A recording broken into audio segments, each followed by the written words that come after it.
multi-plat. I'm sorry. I can't imagine. Here, honey, I got something for you for Christmas. Oh, I'm so excited. What is it? Oh, it's an organizer for the trunk. That's not going to cut it. Yeah, it's kind of like getting your wife a vacuum for Christmas. A toaster. Or Look, honey, here's a new shotgun. toaster. Yeah. Or leaving jewelry magazines laying all over the house. You know what you get them? You get them a magazine rack. You know, one of the latest trends is the fillers for your car seats, so your phone doesn't fall down. So they sell those for about How about $20. rolling up a towel? Just putting a towel down there, not carrying all that junk in your pockets. Okay. You tell Conrad. You just told Conrad DeLong that. About my junk in my pockets, my about the God. junk in my trunk. Junk in your trunk. I've seen his pockets Well, no, but I've seen his car. and his trunk. Well, you know, one of the good things, they've got the little service kit. So in the service kit comes jumper wires and a little jumper battery pack and a small set of tools and stuff. So That's not a big this deal. would be something that you could go and you could tell the wife that, honey, this is what I want, because that's not something that you would give her. You just tell the wife. Well, I'd give something like that to my daughter, for sure. You know, a little safety kit for the car. That's a good point. You know, yeah, I could see doing that. I mean, the one that they're showing here was originally $98. They've had it on sale for $42.99. That's good. Car jumper booster, portable energy. Of course, all that charger. stuff that's in there is a bunch of crap, Well, you got to think today, quality-wise. they do these little battery packs that look like a lithium-ion battery for a laptop with jumper cables on it, and it'll jumpstart your car. Really? Yeah, it's got enough hit in it to Kind of like a battery for the drill that you've got. Yeah, a little flatter, a little square, more. But same exactly. thing. Usually they're about the size of a VHS or a Betamax tape, and then direct attached to it is jumper cables. That's cool. And you know, that's pretty. You know, all you got to do is keep it charged up, and you could help your own car. You can help somebody else real quick. You see a lot of shops do the little jumper boxes. It's kind of the same idea, except this probably doesn't have the capacity of the jumper box. But you know they got backpacks. They got multi-power outlet things. And of course, all the storage stuff. The extra cup holders, like you don't have enough cup holders in your car.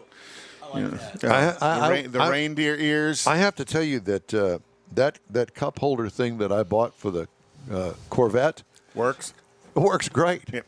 And that was always because the depth of the cup holder is about that much. Yeah. About an inch. That's it. In a manual transmission car, that's just not smart. Right, and it's only one. So I bought this thing, and it slides up under the plastic center console thing. Yeah.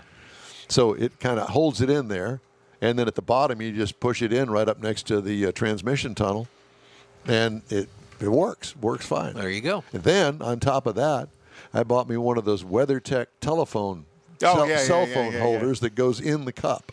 Now, speaking of WeatherTech, their marketing and commercials and advertising has increased tenfold from previous years. They're all over the place now. Well, but they're also their portfolio of stuff that they sell is vastly improved. Everything from pet bowls. You know, it's not just yep. because when Rochelle bought her Q5, well, she bought the Q3. I sent her a full WeatherTech package for the car.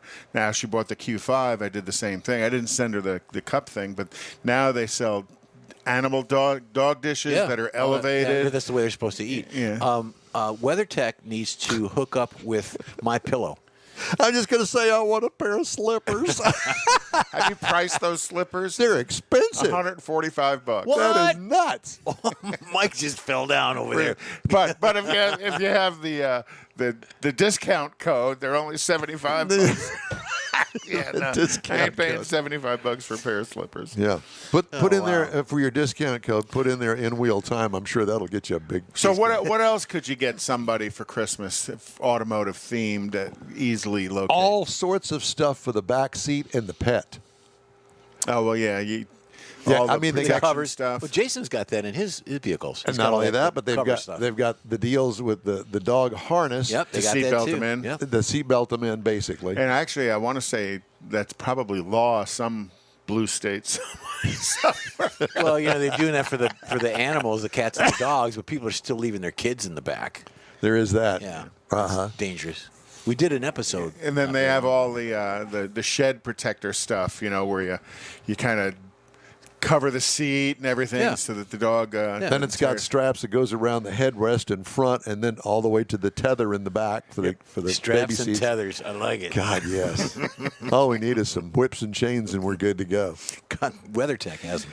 No, WeatherTech doesn't sell chains. Whips. But I bought Rochelle a set of chains for her Audi because when she goes up snow skiing and stuff, up around Lake Tahoe and stuff, you get certain places in California. How far is the drive in the from mountains. how far is the drive from Tahoe down to San Francisco or the San Napa Francisco Valley? to Napa Valley an hour. Really? Oh yeah, Napa Valley is just on the other side of the Donner Pass. You could stop for lunch. It's Truckee. Truckee, California. That's where the Donner Pass is, and then that is really just up the hill from Squaw Valley skiing. So that's one of the areas my son goes. Can you to say ski. squaw? Yeah. It's okay to say. You can, the name of the place. You can Don't say blame squaw. me. Yeah, it's politically correct. And you never show up late for a cannibal dinner because you'll get the cold shoulder. Can How anybody? long have you held that joke? About an hour.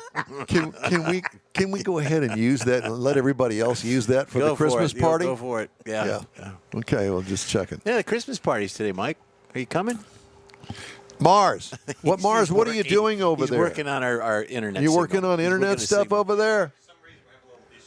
We have a little It's- issue. It's Right, doing he's- this. yeah, he's working Conrad, on go it. like this. It's doing one of It's those. it's doing this. Uh-huh. So anyhow, so what else would you get? Because I'm thinking of all the stuff I bought my kids.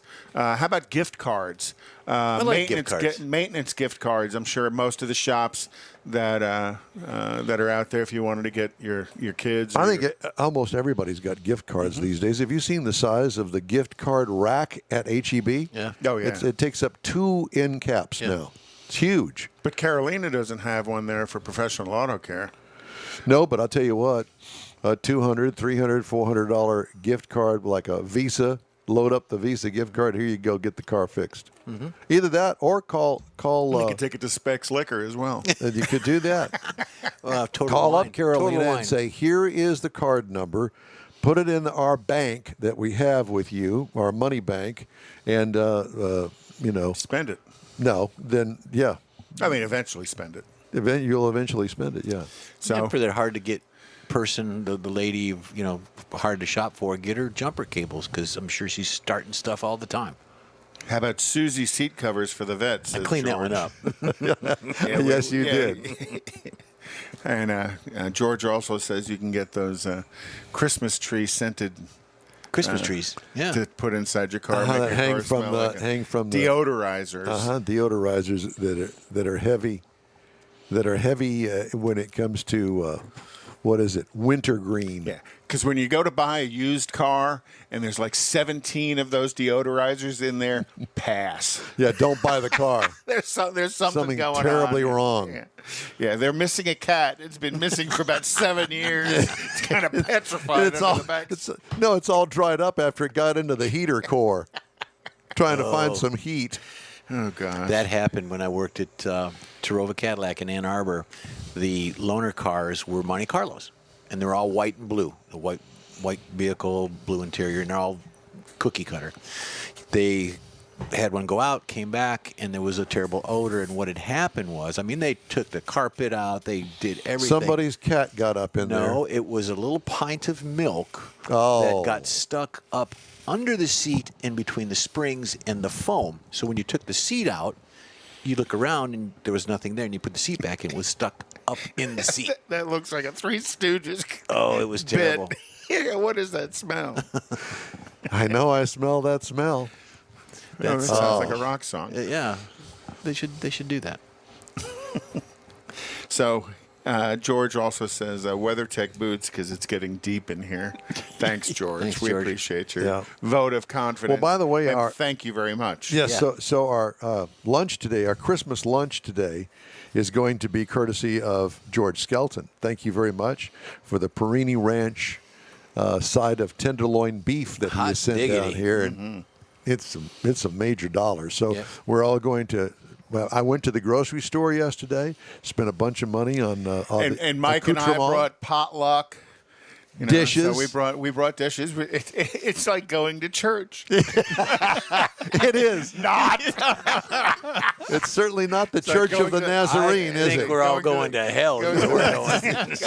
That's exactly- We'll be just like the basement at the Methodist Church. There you How go. about this week in auto history? Shall we change the subject? Please Hold do. on. I got to load that puppy up. Yeah. There we go.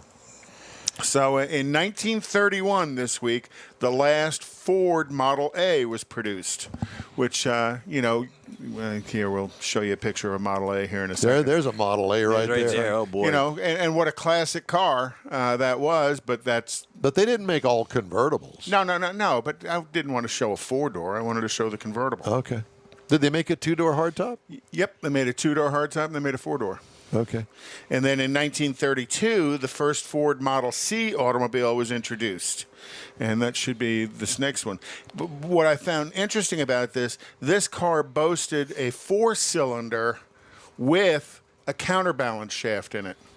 Back in 1932. Think about that. The technology, and a friend of mine, Don Hartman, was a service manager at Cavender Oldsmobile in San Antonio. He told me years ago, there's nothing new in the car business. I didn't realize back then that they made engines with balance shafts in them. Will you explain what a balance shaft is?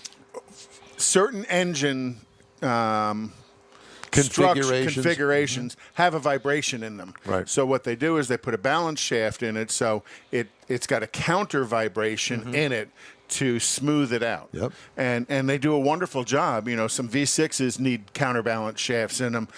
Some four cylinders, because you're spreading out just the four lumps of a combustion event, need big counterbalance shafts in them. So it's pretty high tech how they do it and how they understand how to counter the vibration to cancel it. Now they're not strictly for each individual motor. They just build the motor and put the basic same counterbalance shaft. Well, in yeah, it. because the firing order is the same, so they know between each of these they need to throw a Yeah. counterweight They also put the against it. timing marks on that, too. Oh yeah, oh gosh, if you don't time it correctly, it's a train wreck. And you say this is a Ford. I like Of this. 1932, Right, and it's got a Euro plate on it, so this is... Yeah, well, the Model C, I believe, was a British car, but with a counterbalance shift. Now you got to remember back in '32 as well. I think it was later in the year they introduced the V8, the flathead V8, and that was all the rage. That was the Bonnie and Clyde V8. Exactly. And then in 1951, Parking Services opened their first push-button controlled Park-O-Matic garage. What year? 51? 1951. Where in New York? Yeah. Well, no. This one was in. I believe this one was in Wisconsin. Of course. Or Spokane, Washington. So basically, you pulled your car onto this moving chassis, got out of it, and it parked your car for you. And then when you got there, you dialed in, and it brought your car like an automat. Like a vending machine. The big coin they put in there. And I wonder why they don't use that today. they do. Where? Well, they do in Europe and stuff, because you can park so many cars vertically without having to have on ramps and stuff going in. Yeah. There's quite a bit of this in the industry, including like New York and stuff. So And then if you forget your little claim check, then you can't get your car back. Terrible. And then in 1963, Studebaker built their last vehicle. In 1963, last American-made Studebaker was produced at the factory in South Bend, Indiana, and it was the Lark, and my opinion, not quite an attractive car. who else made the Lark? Was there a Plymouth made a Lark? Yeah, there was no. Studebaker made the Lark. But I thought another manufacturer. Plymouth made the Valiant, I think. Okay. But yeah, I can I understand like to why play they the went out part of of a business. Valiant. Yeah, I can understand On a why they Lark. went out of business, because this is just not an attractive car. And then in 1977, the Plymouth Horizon was introduced. Oh, yeah. And it was the first American-made car with front-wheel drive, not counting the Cords and stuff of the 30s. In 1981, Mitsubishi Motor Company started selling cars here in the United States. God. And this is a Gallant. Galant. Gallant. And then in 1984, General Motors announced, I'm the gallant. Okay. And then in 1984, General Motors said it would stop production of the diesel engine, Dun, dun, dun. which was the Oldsmobile diesel, because they did continue building other diesels. But what a grenade that thing was. Yes, it was. Got some recalls to tell you about. They should have recalled the And diesel. guess what's at the top of the list? Mercedes-Benz. BMW. Remember? 2013 to 2018 BMW 328D diesel. And all these are diesels. 535 diesel from 14 to 16. A 740, I don't know what, 740LD. I guess it's long. Long In wheelbase. 2015. And then X3 and X5 through 14 through 17. It's not that many vehicles, because BMW didn't sell a ton of diesels here in the States. Kia Carnival. Never heard of it. The Carnival. Yeah. The Kia Carnival for 2022, the passenger side sliding door may not latch. Oh, there go the kids. Mercedes-Benz AMG GLE 53 and the GLE 450 from the 21 model year, improperly tightened electric heater ground bolts. It's a thermal event waiting to happen. That's you go. exactly right. Don't carry your gallon of gasoline back home for the lawnmower in that thing. Improperly tightened electric heater ground bolts. Okay. Suspension knuckles may fracture in the Tesla Model Y 2020 to 2022. And by the way, guy that I work with just took delivery of his brand new Tesla. And I haven't been in it yet, but I'm going to Which one did you get? it's the sedan. It could be the 3. I don't know. The sedan. I don't know. The S. I don't know. You know, it's hard to tell them X. apart. Okay. I mean, Well, some of them are screaming hot rods. Others are very pedestrian vehicles. this is a pedestrian vehicle. Nissan Frontier for 2022. Missing tow hitch compromises the fuel tank. Think about that. Oh, yeah. Missing tow hitch compromises fuel tank. And some of that has to do with Jeep went through this a number of years ago. With the trailer hitch on it, you have much more protection for a Yes. rear-mounted fuel tank. Of course. So without that, Rear view image may not display on the screen on the Ram 1500 for the 2021 model year. And it's a recall. Seat may not lock. These are all recalls. Seat may not lock into the upright position in the Jeep Grand Wagoneer and the Wagoneer for 2022. that's not good. Ford Bronco Sport and Escape for 21 to 22. Reduced braking performance. Airbag cover may break apart during a crash in the Ford F-250 SD Super Duty for 2022. Yeah. And Honda 2016 through 2020. Passport, Ridgeline, and Pilot. Hood may open while driving. That could be a little bit of a problem. Daisy. Yeah. And that is 724,000 vehicles worldwide. That Honda recall. That's a lot of vehicles. You'd never realize that they had made so many of those. Yeah. Anyway, after falling behind a host of upstart rivals from China to Silicon Valley, electric vehicle pioneer Nissan Motor Company is gearing up to get back into the EV race. Under a new long-term roadmap unveiled November 29th by CEO Makoto Uchida, Nissan will invest $17.7 B as in $1 billion in the next 5 years in electrification technologies, and by 2030, roll out 23 new electrified vehicles. By that year, it wants half of its global sales from pure EVs and hybrids. In its critical U.S. market, Nissan sees a longer ramp up, with pure EVs representing just 40% of its sales by the fiscal year ending March 31st, 2031. Okay, well, good luck in sticking all that amount of money in that. I just don't understand. Just don't understand. Do you understand it? Nope. I mean, these companies, there are some companies that will be able to choke that kind of money down, but there are other companies that are not going to be able, and there's even startups that somehow are gaining morons to invest billions of dollars in their startup car company. Really? It's being driven by the wrong thing as far as I'm concerned. I mean, this is not a consumer-driven effort. No. It's not the buyers that people are reacting to. This is all pressure from other sources that we're not used to. Well, I have to tell you that I've got a story, and I'll do it when we come back from the top of the hour break, about electrification and accessibility to getting charged up out in the yonder. That's it for this hour of the In Wheel Time Car Show. Hour number 2 starts right after a quick break. It's a very special Christmas Tailpipes and Tacos Car Cruise In, Saturday, December 18th at the Loopy Tortilla Tex-Mex in Katy. Bring a toy for Star of Hope and have breakfast on us. Tailpipes and Tacos will award trophies for Best Hot Rod, Best Classic, and Best Modern Classic. It's the Great Christmas Cruise In on Saturday, December 18th, so make plans now.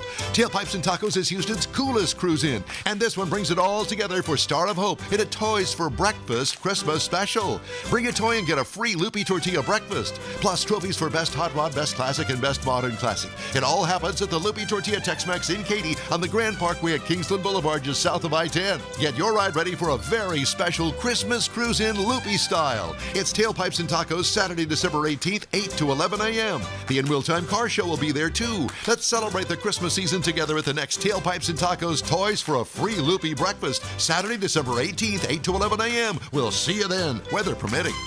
If you're in charge of your company's small, medium, or large business anywhere in the U.S., let the On Hold Company help you retain customers and promote your business on your telephone system. Promote special sales or company info when placed on hold. The On Hold Company provides custom on-hold messages with professional male or female voices, licensed background music with no long-term contract, no monthly recurring bill, and updates your messages as needed.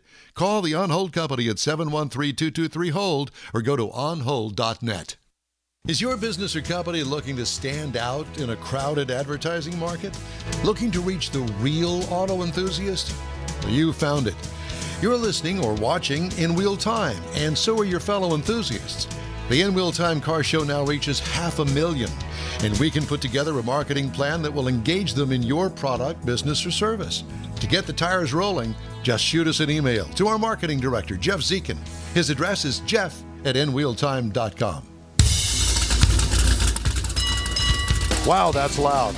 Celebrating 10 years of award-winning car talk, it's the In Wheel Time Car Show. Just ahead, big news about the January Houston Auto Show.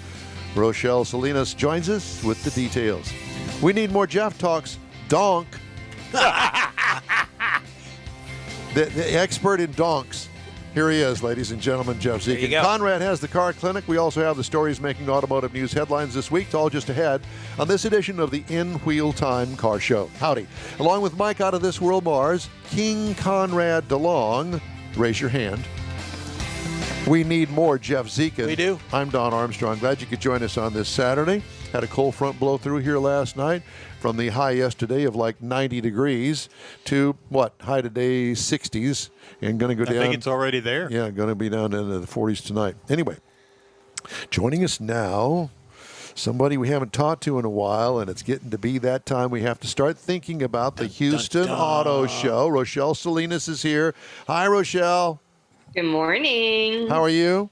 I'm well. Thank you. Happy to see you guys. Well, it's good to see you. Thank you for joining us. And also, I need to, pardon me just a moment, I'm being distracted over here, that I wanted to talk to you and let you break the news to our viewers and listeners about the Houston Auto Show. Because well, I'm sorry?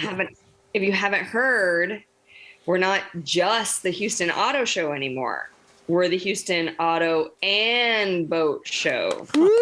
Yay! How exciting. Yep. I think that's great. So what brought this about? I know that, we had kind of brought that up to you. did. And you probably already knew it was coming, but the coy animal that you are didn't say anything to us. Yeah, we brought that No, up. I did not know it was coming. It really just, it came together very recently and very quickly, but we both had to be realistic with this scenario that is this pandemic and how it's affecting inventories on, favorite items like boats and cars.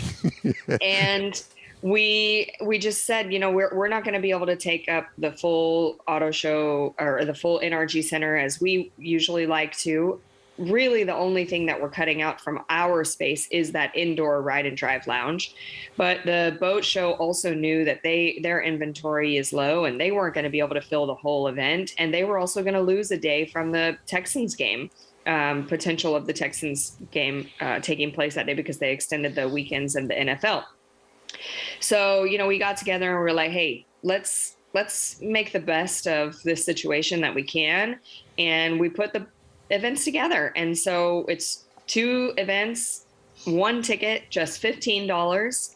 And you're going to get to come to a huge event in NRG Center. We're going to take up the whole show floor with boats, cars, test drives, everything you can imagine, all in one place. And we're really excited about the partnership and what the people are going to think when they come in the doors. Well, Have you got to the point as far as looking at the layout? I mean, are you going to kind of intermingle the boats and cars, or is it going to be like cars over here and boats over there? It is going to be cars over here, boats over there. So as the floor plan kind of lays out, it will be all to the left side of NRG Center will be all the boats and jet skis and all of the vendors that they have that are all the, outdoor adventure folks. And then on the right side of NRG Center, it'll be all the auto show stuff. Okay. Are you still going to have the Ram and Jeep indoor ride thing? We will thankfully have the Ram track, yes. Camp Jeep, unfortunately, will not be there this year. Oh, man. That's too bad. Well, I Yeah. mean, they sell every single Jeep that they can make. And so I would say that, they're going, well, we don't really need the advertising, the promotion, because we're selling everything we've got. And that ain't. I mean, that's what's complicated about it, right, Don? Like, you can't, you want to be mad that these people are not coming to the show, but then at the same time, you have to be realistic in the business sense and be like, okay, this is the reality of the situation. They don't have vehicles in production to sell, so why would they be advertising in such an event? Yeah. Or taking them people- off the sales floor to put into the event. Exactly. And we have multiple, car dealers that are local dealers that are putting on displays at the show to represent brands that are not coming. And, those dealers are like, we're trying to get every car that we can and not sell it. Exactly. And that's not fair to them either. But, we want people to be able to come and do the proper thing at the auto show. And that is comparison shop with multiple brands. And thankfully, we're going to be able to do that and it still be a great event. And I assume that Jeep is going to have a static display. Oh, absolutely. Yes. Jeep, all Chrysler, Jeep, Dodge, Ram, Stellantis brands will all be there on display still. And to me, because of the limited supply that a lot of these dealers are having, what the car show provides is even more important, to be able to come in there and do that comparison, because now selections aren't always exactly what they used to be. Oh, for sure. Coming to the auto show, you're going to be able to see cars that are not at the dealerships right now and be able to plan your purchase. And that's what we're telling everyone is, make sure that you're doing your shopping. Don't just settle, plan it out with time, and then go to the dealership that you prefer and order your vehicle how you want it. Because that's the way that it is, the reality that it is today. So this is strictly the boat show part of it that's joining you, not the sport and camper travel show. They do have some RVs on display. I think Lone Star RVs is displaying there. There will be some jet skis. Texas Park and Wildlife will be there doing, boating education and some experiential things. And they have definitely a variety of boat vendors there that will be selling boats. So you can go and buy a boat there on site. Unlike at the auto show, you can't go buy your car. But they will have some boats for sale. And then they'll have a lot of boat dealers that are there placing orders as well, because today, depending on what boat you want, you've got to order it, and it's also going to take 6 to 8 months to get. Holy Toledo. Well, I have to tell you that I'm not in the market for a boat, but if it's there, I'm going to go take a look at it, and especially the travel trailers and the RVs. I mean, that's just who I am. I want to see. Mm-hmm. Because there was a time in my life that I actually did own 18-foot runabout with a walk-through windshield ski boat. And I thought that it was the cat's meow. But what I didn't realize that after owning it and taking up all that room in my garage, that it didn't hold its value very well. Oh, Is boy. that a nice way to put That's it? a nice way to put it. But as long as you're using it, because I've had several boats over the years, and as long as I was using it on a regular basis, didn't bother me. It's when things happen, life happens, and you can't go use it every weekend, and then you can't go use it every month, and all of a sudden now it's just sitting in the garage collecting dust. That's whenever it bothered me. Yeah. It's sort of like that treadmill you bought. Yeah, the I've treadmill. still got it, but I can hang clothes on the treadmill, so I can still use it. Oh, I my- just want to say you're welcome because we were the ones that came up with the idea. Yeah, Yeah, we were. yeah. Yeah, it was all on us. Yeah. What was the other thing we did? We, Brittany, yeah. Oh, yeah, we freed Brittany. We Yeah, freed yeah. Brittany, so We spearheaded that effort as well. What a powerful influence. We're well-rounded. Yes, we are. Absolutely. what would you do without us? We've been with you since the very beginning. I mean, we are your thorn in the side. We love you, Rochelle Salinas. How's your life? How are the kids? I love you guys too. They are great. They're excited about Christmas. It's good times in our household. So are you going to go down to Mexico at all for Christmas? Of course. Yeah. Okay. Well, I that's just good. I just had to keep up. I mean, it's keeping up with the Salinases and finding out what the whole gang is We doing. could do a remote from their Christmas And, vacation spot. and hey, look at it this way. So she's going into the car show season and getting ready, and she's not pregnant this year. Oh. So that Oh, is yeah, that's a plus. There's an extra bonus. I mean, you looking good, you're feeling good, you're not all tired and worn out. It's all good. Well, thank you. Thank you. I'm trying to keep up with the times. Yeah, That's a nice way to put it. that is. So what are the dates again for the car show? So we open on Wednesday, January 26th through the 30th. So 5-day event, Wednesday through Sunday. Show hours are on HoustonAutoShow.com. You can also check out HoustonBoatShow.com, see their whole listing there. And then the ticket is just $15, and it's going to get you into both events. You So- can buy it on site or on Ticketmaster.com. Okay, that was the next question was where to get the tickets. Either website will take you right back to Ticketmaster.com, or you can buy them at the door. Now, you're not competing with anything going on at NRG Stadium, are you? Oh, just the Monster Jam. Oh, well, that goes hand in hand with what you're doing. No, we partner. They're going to put out a big old monster truck on display for a few hours on Friday, and no, we're good buddies too. Okay, well, good. I'm glad all that worked out. Well, I guess what I was alluding to was that there's no playoff capability with our illustrious football team, so we don't have Not to. in our concerns. Yes, exactly. Okay, well that's good to know. Maybe next year. Here's Now- another idea. okay. We could maybe do some bowling. Bowling. Bowling, cars, boats, bowling. There you Cars, go. boats, and bowling. There you go. It sounds good, but I don't know as if they're ready for that don't know. yet. Now, is there going to be a ride and drive event?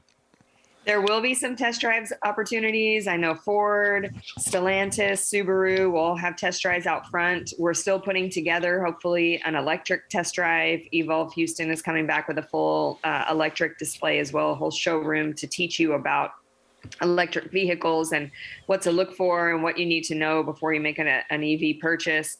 And hopefully we'll have a test drive with them as well. that Well, you don't can be looking go for out. any charging stations because those are far and few between. Just saying, no disrespect there whatsoever. It's all good.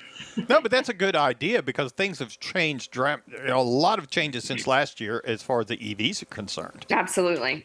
And so many more options today too. Yep. Yep. Well, that's cool. that's all good. EV boats.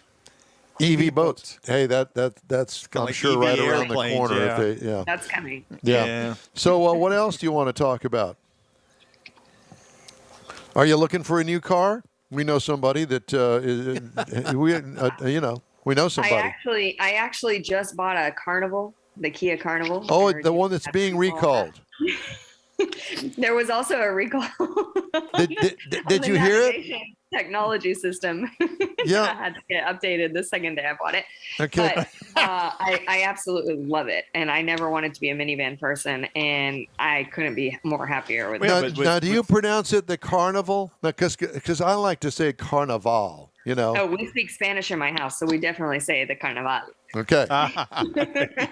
All right. He just likes wearing a fruit basket on his head. Yeah, that's really what he's after. Yeah. Well, it's a good name. It's a party in the minivan. I mean, that's. And I guess it is, isn't it? Yeah, but is. really and truly, I mean, Don and I have talked about it a lot. As far as somebody with a lot of kids, like you have, a family and everything. I mean, there's just a portion of our life that a minivan fits really well. That's right. It's a practical time in our lives to have this, and we're really excited about it. And we're really happy. We're going to take road trips. It's going to be a lot of fun. And what's the husband driving? Oh, he's got a Jeep Wrangler. He's real happy. There we go. We got to have a little fun in there somewhere. All right. Rochelle I Salinas, consider it the Bronco. it's always great to talk to you. Same. And I don't know, do we have a date yet? Yeah. Do we have a date with the In Wheel Time show at the car show yet? Yeah, we were talking about doing that on Thursday. Okay. Yeah. Right? All right. Yeah. Yes. Yeah. All right. And then we'll go from there. But we're going to talk to Rochelle again second week in January or something like that, kind of see where the update is. Right when she's pulling her hair. We want to do it just before she goes into hibernation at the NRG Center. When you can't find her anymore? Exactly. Where's Rochelle? Just before she's gone. Yeah, she's passing out wristbands over there. Okay. She can hang out and hide out with us. Rochelle, we love you and thank you. And I guess we'll see you on TV soon. Absolutely. Thank you, guys. Thank Great to Thank see you. Talk to you later. Bye. Rochelle Salinas with the Houston It's fun to Auto talk Show. to her. Love talking to her. Absolutely. It's kind of like talking to your sister who you haven't seen in 6 or 9 months. Mm-hmm. And, oh, hi, how's it going, honey? Oh, it's fine. Get out the kids, get caught up. Yep. Yeah. All right. Well, there is no racing calendar because there is no racing, I don't think. Is Conrad just voided us or what? I'm not sure. He's on the phone. Oh, he's on the phone. Okay. So at any rate, Well, the racing calendar, I mean, Richard was talking about a few things coming up at MSR. Isn't Formula One on tomorrow? that's I how don't would keep we up. know? That's what I you saw a always keep commercial- up with well, because you hate it so Oh, much. I think it is the most corrupt organization there is in racing. Okay. FIA. All right. There you go. Let's move on. That's all there is. that's all That's all there is That's for racing not- news. that's- Racing according to me. Let's not move on and let's talk about the Donk review. Okay, we can do a donk review. I got to What get it set up. Mars? No, I was going to mention something about Antron Brown. We like talking to him. He's got up. He's going to be launching his new team. He's setting up all his With Justin Ashley. Yes. Well, actually, they're not. The way I understand it, it is more of a cooperative venture that they are sharing data off of the cars. Some sort of partnership. Yeah, some sort of partnership. I don't know as if they're actually racing together. I'm not sure. And then there's the whole Tony Stewart thing with drag racing and Leah Pritchett and all these other people. It's all. Everybody's shuffling right now, getting ready for next year. Well, they've Silly already season. done the shuffle. Yeah, but I that- mean, Antron's got his Antron Brown Motorsports. I love his logo, the AB Motorsports, the way it looks and stuff. So he's starting to push some of that, and We'll get caught up here. By the way, just so everybody knows, that we're going to have the best of In Wheel Time next Saturday, and the Saturday after We that. just have to create one. create something. Something that's the best of. I don't know as if there is Yeah. anything about the best of, but whatever. Well, it's It's the low light reel. How's that? exactly.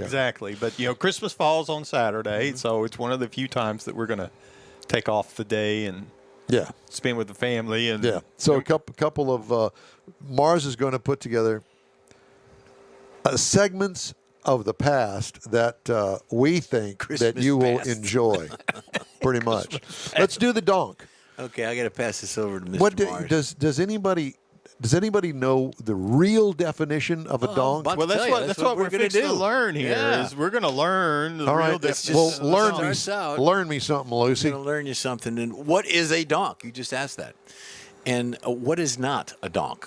according to the enthusiasts. Okay, well, The background, is a donk just a jacked up sedan on big wheels? Well, we don't know. What is a donk? As many terms in the automotive space, the definition is somewhat fluid and dependent on who you ask. Lifted bodies and oversized wheels and from the slight to the extreme are common denominator. Purists will tell you that a donk can only be, listen to this, a 1971 through 1976 Chevrolet Caprice or Impala. that's crap. That is the original. Now, we'll get to that. But others, more lax definition, will be gladly applied to the term donk with big aftermarket wheels. Generally, the position of these sorts of matters tends to go toward a more inclusive, but also the value, the respect of the automotive car culture history. do you know what the real definition of a donk is? It's to hit. He donked me on the head. Okay. Just All right. thought I'd throw that out there. Just go ahead. The donk culture, if you look into the tradition, the case is clear that the term donk does indeed apply more accurately to the 70s Caprice and Impala builds.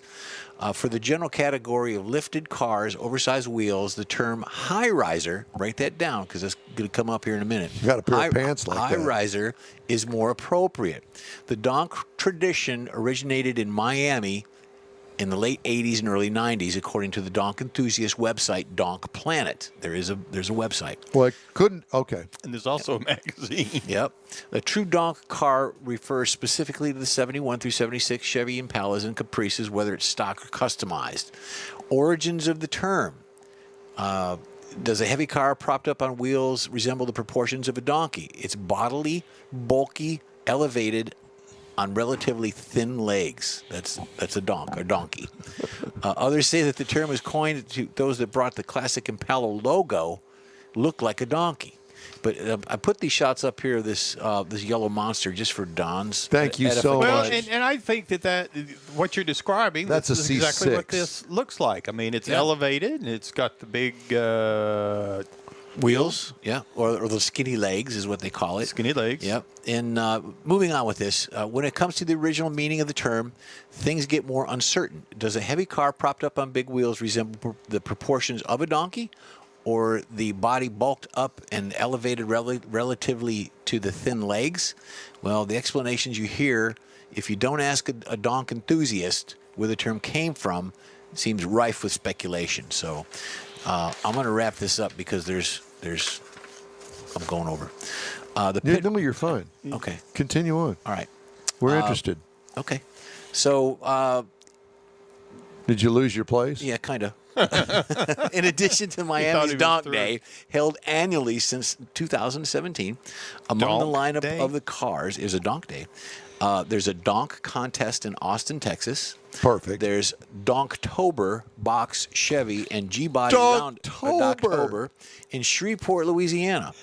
And then Riding Dirty, as D-U-R-T-Y, car show in Green Bay, Wisconsin, which includes Donk Mild to Wild category. Now that the Miami show is tied closely to the donks and roots and strictly the 71 through 73 Impala and Caprice, many of the events, however, include the three listed My above. definition shows 71 to 76.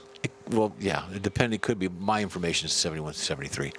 It seems that the basic appeal of taking what began as a nondescript dadmobile and transforming it into something with the stunningly exaggerated proportions creates an urge too strong to resist. To Well, we spread need the to fun come around. out. We need to come out with one category called a dork, not a donk. Okay. Because I could That's fill the that cross. role. Okay. Yeah. It's got the little 12-inch or the 10-inch wheels on it. As my oldest daughter said to me just yesterday, "Shut up, Dad." There you go. Well, we say that a lot, but not when you're around. The pitfalls Shut up. of a high riser, getting back to that term of the high riser, large wheels look cool but don't make for a smoother ride. Larger wheels are detrimental to handling and cornering. You know who I heard is interested in getting into the donks? George Skelton. I heard that. No. Uh-huh. That's a Well, we're you gonna know. we're gonna get I some- wonder if George ever really considered that. Well, Let's see. It's George says Don's dad donked Don on Donk Day from 1971 to 1976. Donk Day. Dunk Day. And then lastly, the alterations Is can that- rise. and then you could also have one called Badonkadonk. but Donkadonk. That's I the, think that's a song, isn't it? Badonkadonk. I think that has something to do with your booty. uh-huh. Badonkadonk. There's a bunch in there. I ain't Oh, going look at there. that. She's got a big badonkadonk. Yeah, 28s. Got some 28s off on there. Skinny legs. And lastly, the alterations can raise engineering and mechanical concerns. So there you go. All of that, it's all so technical, Jeff. I was really kind of hoping that you would just put your own take on My it. own spin on Here, it? Here, let me have that. Now, let's just talk about your take on a donk. That just doesn't do anything for me. It doesn't? No. What could you Now, see? we went. Autorama had some nice ones on display. A lot of time and money invested in these things, but to see a guy with a old Mercury or something donked up. donked up, it doesn't. Yeah, Wouldn't do anything for you? Well, I mean, I could sort I kind of giggle. Do you? Yeah. Well, is it any different than a guy sinking, I don't know, thousands and thousands of dollars on a LS engine swap into a 69 Camaro? I mean, isn't it the same kind of passion, just in a different vein? A different vein of passion. is what it is, Yeah, exactly. you know? But it's still the passion.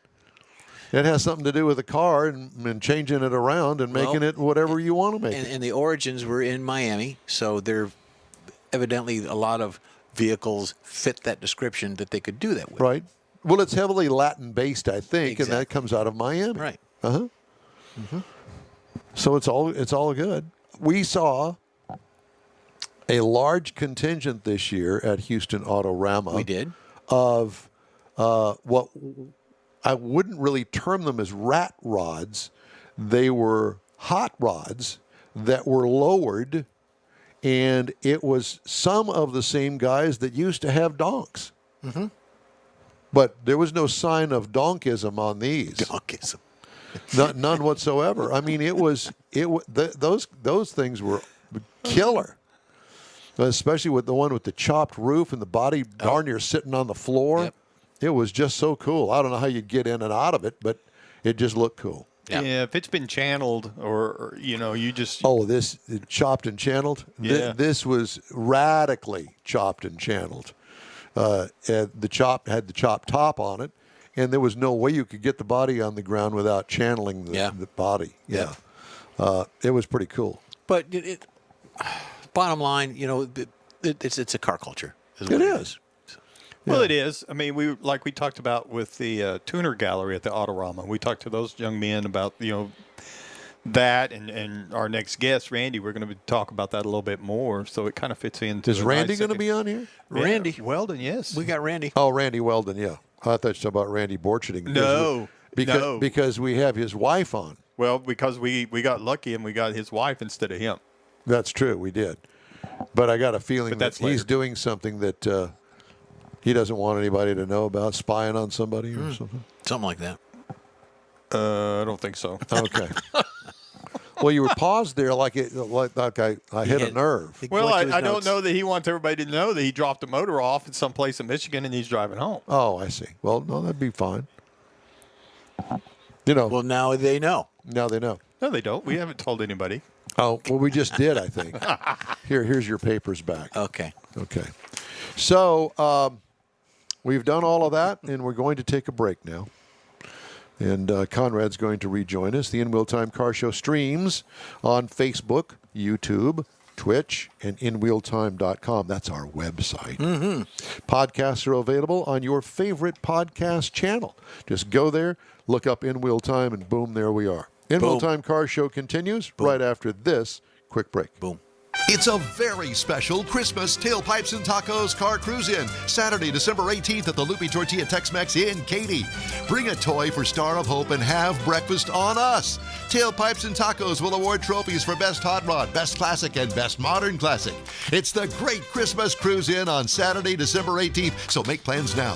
Tailpipes and Tacos is Houston's coolest cruise in, and this one brings it all together for Star of Hope in a Toys for Breakfast Christmas special. Bring a toy and get a free Loopy Tortilla breakfast, plus trophies for Best Hot Rod, Best Classic, and Best Modern Classic. It all happens at the Loopy Tortilla Tex-Mex in Katy on the Grand Parkway at Kingsland Boulevard, just south of I-10. Get your ride ready for a very special Christmas cruise in Loopy style. It's Tailpipes and Tacos, Saturday, December 18th, 8 to 11 a.m. The In Wheel Time Car Show will be there too. Let's celebrate the Christmas season together at the next Tailpipes and Tacos Toys for a free Loopy breakfast, Saturday, December 18th, 8 to 11 a.m. We'll see you then, weather permitting. If you're in charge of your company's small, medium, or large business anywhere in the U.S., let the On Hold Company help you retain customers and promote your business on your telephone system. Promote special sales or company info when placed on hold. The On Hold Company provides custom on-hold messages with professional male or female voices, licensed background music with no long-term contract, no monthly recurring bill, and updates your messages as needed. Call the On Hold Company at 713-223-HOLD or go to onhold.net. Is your business or company looking to stand out in a crowded advertising market? Looking to reach the real auto enthusiast? Well, you found it. You're listening or watching In Wheel Time, and so are your fellow enthusiasts. The In Wheel Time Car Show now reaches 500,000, and we can put together a marketing plan that will engage them in your product, business, or service. To get the tires rolling, just shoot us an email to our marketing director, Jeff Zekin. His address is jeff@inwheeltime.com.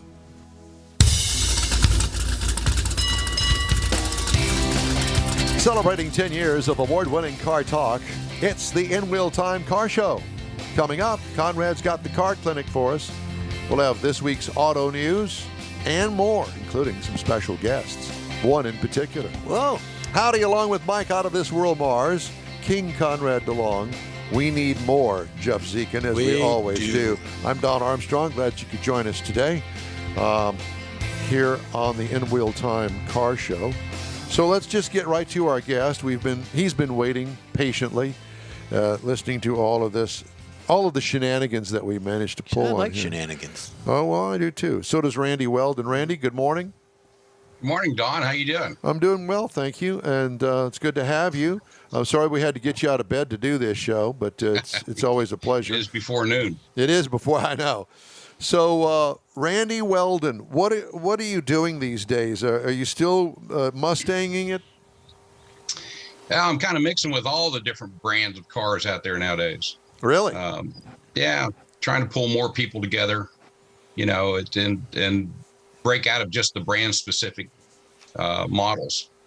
He's grown up. Still doing all the same, cruise-ins every month, and we started doing a karting thing that, unfortunately, the third Saturday of every month. I say unfortunately because I can't come to Tailpipes and Tacos. No, you could come to Tailpipes and Tacos. You just have to make a special appearance and then zoom on up to your go-kart thing. Yeah, I need to fly over, actually. A little too far in between. Gotcha. Well, I have to tell you that I would love to do some go-karting. My back, I don't think, would be willing to go along with me. We're not going to mine, no. Yeah, no, it wouldn't be a good thing.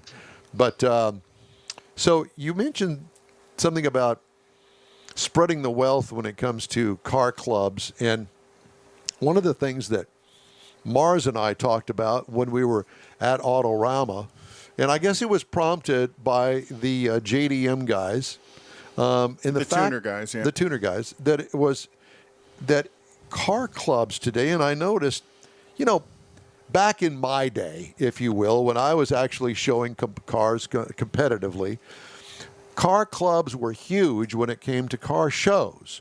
And I was in, first of all, San Jacinto Corvette Club, and then we started our own car club, Corvette Car Club. And we noticed that there don't seem to be as many car clubs showing displays as there used to be, and those that are there are old people like us. Well, because back in the day, it was 40, years ago, something like that. That when I was showing at Autorama, what was I in my 20s, 30s? 40 years ago? 40 years ago, you were in your 40s. Or 50s? Or Whatever the case may be, you know what I'm saying. But Randy. there was a decent contingent of car clubs at Autorama this year. But decent is not the same as what, like he's talking about, whenever it was Okay, almost everybody. So the Corvair Club was there. It's the same Corvairs that always show there. The Corvette Club, at least one of them that I saw that was on the way to the men's room. Northside Mustang Club. The Corvette Club that was there, it's the same Corvettes that were there before. The Oldsmobile Club was there. Okay, but what I'm saying is it's the same cars and it's the same guys. And they're all old. They're all aging out. So what's going to happen when we all die? Well, it's still going on, but it's going on in a little bit different manner now. I mean, I was talking to Mike earlier this week, and the North Houston Cruisers, one of the early clubs, they had a Christmas dinner just a couple of weeks ago, and it was the last one. They're breaking up the crew. Some of the guys have passed on. Some of the guys are just up in age, and they started subcontracting. I say this, they started paying some sort of money, a stipend to somebody else to come out and judge their cars because they couldn't get up and down off the floor anymore, or up and down off the parking lot. Well, yeah, you're shaking your head, and I know also. I was talking to a gentleman yesterday that's got a large collection that's fixing to go to auction in January. And he was talking about he just retired, and he's actually selling his auction. He's been very fortunate. He's got like 300 cars. It's here in Houston. But, detailing on the weekends, getting up and down off the floor, difficult. What I see from Autorama this past, you talked about aging out, dying off, not going to have these cars cycled through anymore. What I see, and we had them on the air, the JDM kids are going in a different direction with the wrapped Lexus or the right-hand drive import. Those are the next generations coming up. Yeah. Yes, they are. And I guess my take on it is that it wasn't just Lexus. I use it as an example because the young man was on. Right, but they had like 4 cars there, and that was not representative of a club. They all get together and they like their Lexuses, but they're part of a bigger movement. Oh, absolutely. And they don't have clubs. They just go to meets. But you're correct. But that's where it's kind of evolved to, right? Right. You've got social media that you didn't used to have. Right. So you didn't wait by the mailbox for a show entry to come in. Somebody gets on social media, Instagram or whatever, and they post, "Hey, we're going to meet up tonight at midnight at the top of this parking garage." Same thing, except all of us on this call. We were out. We went to bed at 9 o'clock. Yeah, we're wild all the way up to 9 o'clock. Yeah. This car show is sponsored by Geritol. Prevagen. But these guys, these kids, and I really, some of it I don't agree with, but I really admire a lot of what they're doing. I mean, the underlighting and the stuff they're doing, the wraps and all that. Yeah. The spray coatings that peel off. But did they agree with us when we were doing it?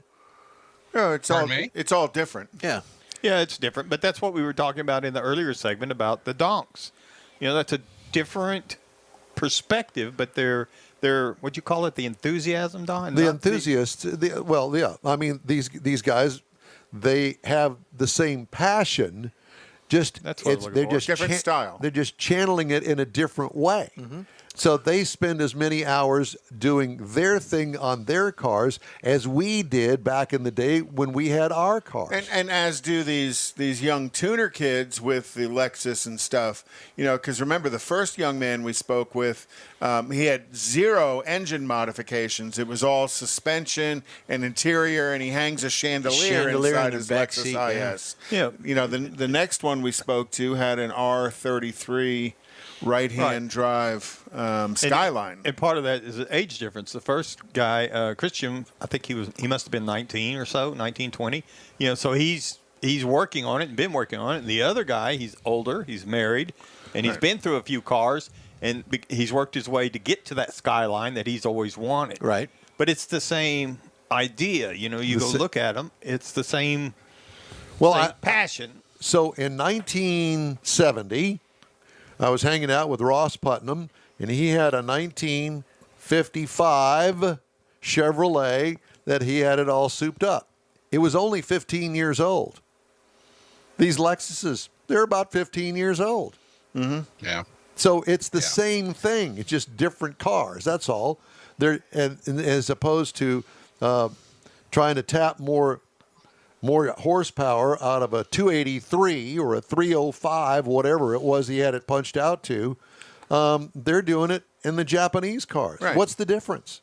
Yeah. Just where the parts are made. That's really all it is. And the technology is different. The technology is different, but still, I mean, where I painted cars in my garage or used rattle cans to put flames on some stuff, you know, these guys are putting wraps on themselves. Well, yes, I understand that.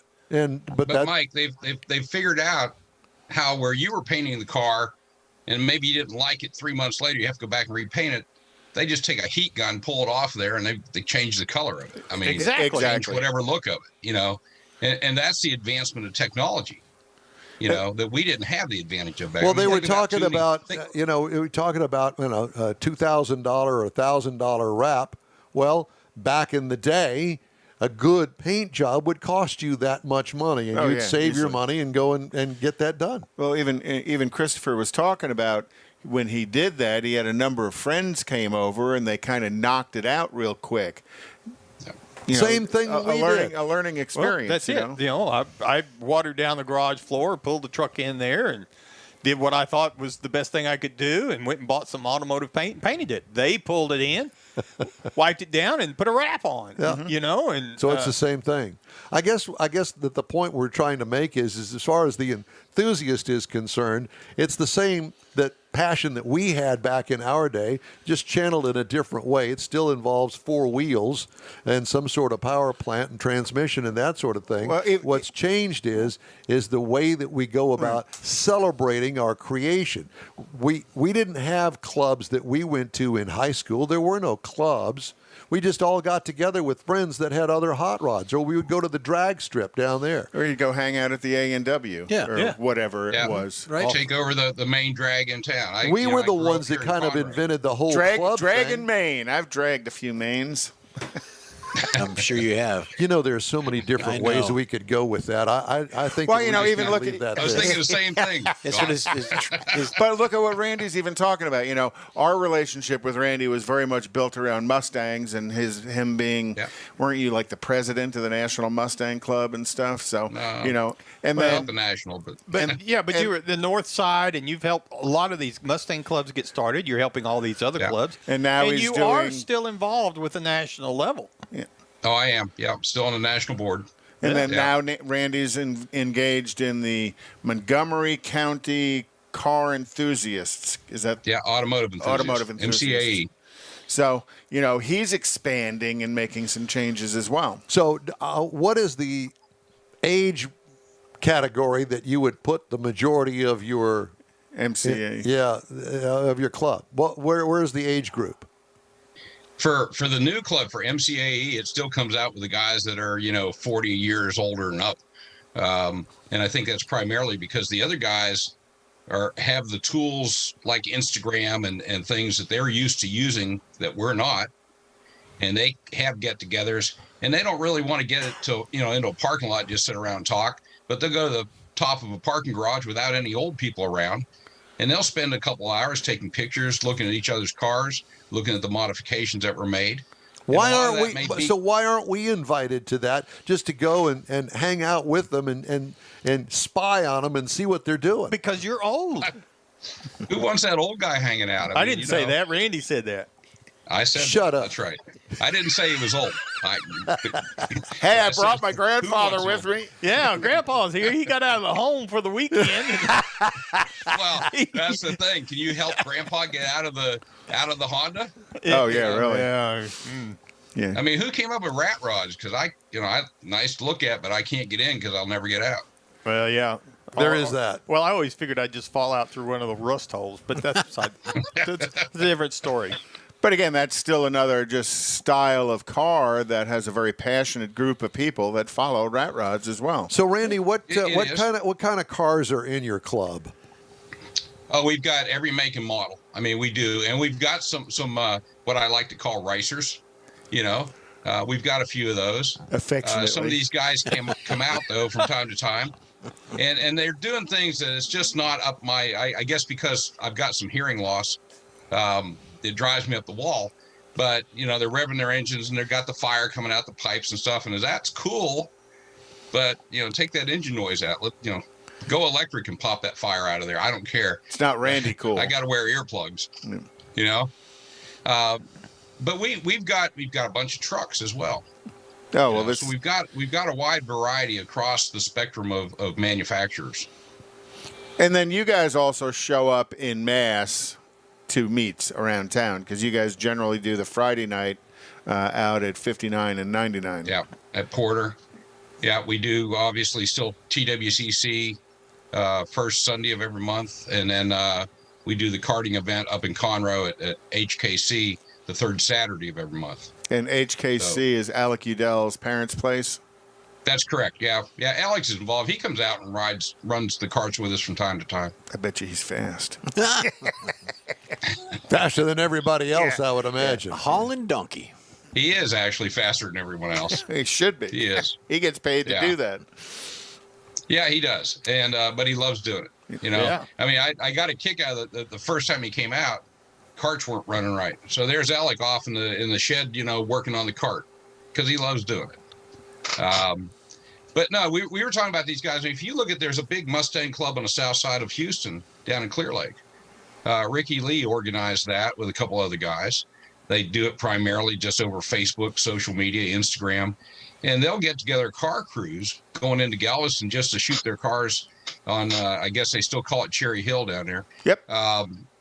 You know, I mean, that guy will get 100, 150 cars to show up. They'll line up people to go through a subdivision to celebrate some kid's birthday during COVID, you know, that couldn't get out. Their heart's still in the same place ours were. Well, I say that. When I was 18, 19 years old, my only interest was modifying the car. I wasn't doing any cruise through the neighborhood unless somebody was chasing me with a rake or something, you know, because my pipes were too loud. But these guys, I mean, they really, for a bunch of young guys doing these cruise throughs the neighborhood to celebrate some kid's birthday, to me is pretty admirable. You know, I would completely agree. At that age, I didn't do that stuff. So the cars have No. changed, the attitudes have changed, but the theory, the overall theory in a car club has remained the same. The camaraderie, Jeff. the networking. Jeff, I think that the guys that say they don't want to be a part of these organized clubs, these younger guys, what they don't realize is the leaders that are putting that stuff together today are going to be the leaders tomorrow. Right. You know, they just don't know it. Mm-hmm. I would go with that. Yeah, I would totally agree with that. Yeah, it's still out there. It's just they've got different tools to work with than we had to work with. Exactly. Think about tuning the car.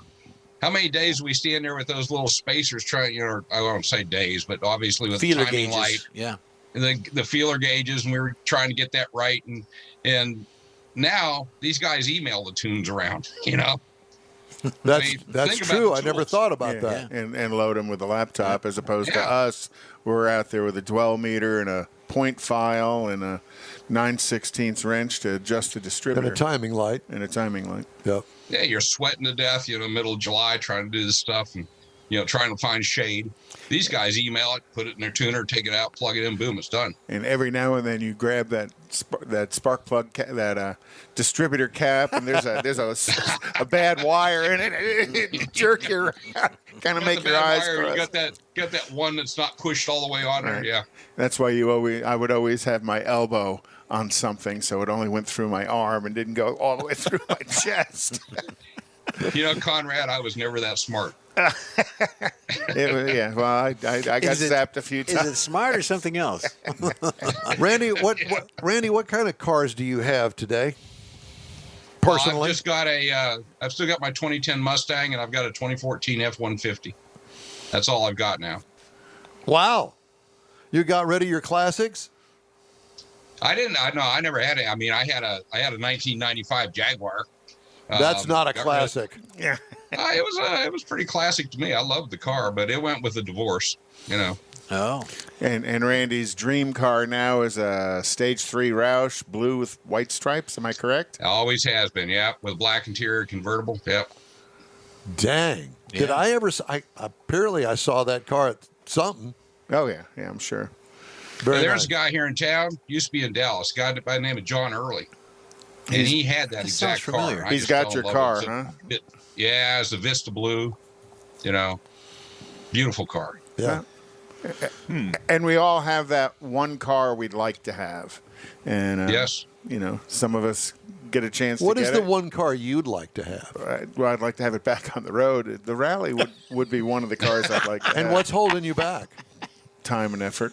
You know, it's No, like no, you. no, Your, it's- no, there's no- your one car you wanted. There's is- no time or effort except picking up a telephone to call the wrecker and say, take it over to such and such so they can put in an ignition switch. Correct. That's There you that's all go. it Wait a minute. takes. You got the Conrad, you got the fuel pump taken care of? Oh yeah, the fuel pump's not a problem. but it won't start. No, yeah, no. So it's- we're back to the GM problem with the ignition switch now. well, gosh, yeah, but this is a '70 model. The ignition switch problem was in the yeah. early this, 2000s. This but isn't yes, a factory problem. This is an owner problem. Yeah. And how about you, Mars? What? What's your dream car? If I really had any choice of anything. No, that's what we're saying. Okay.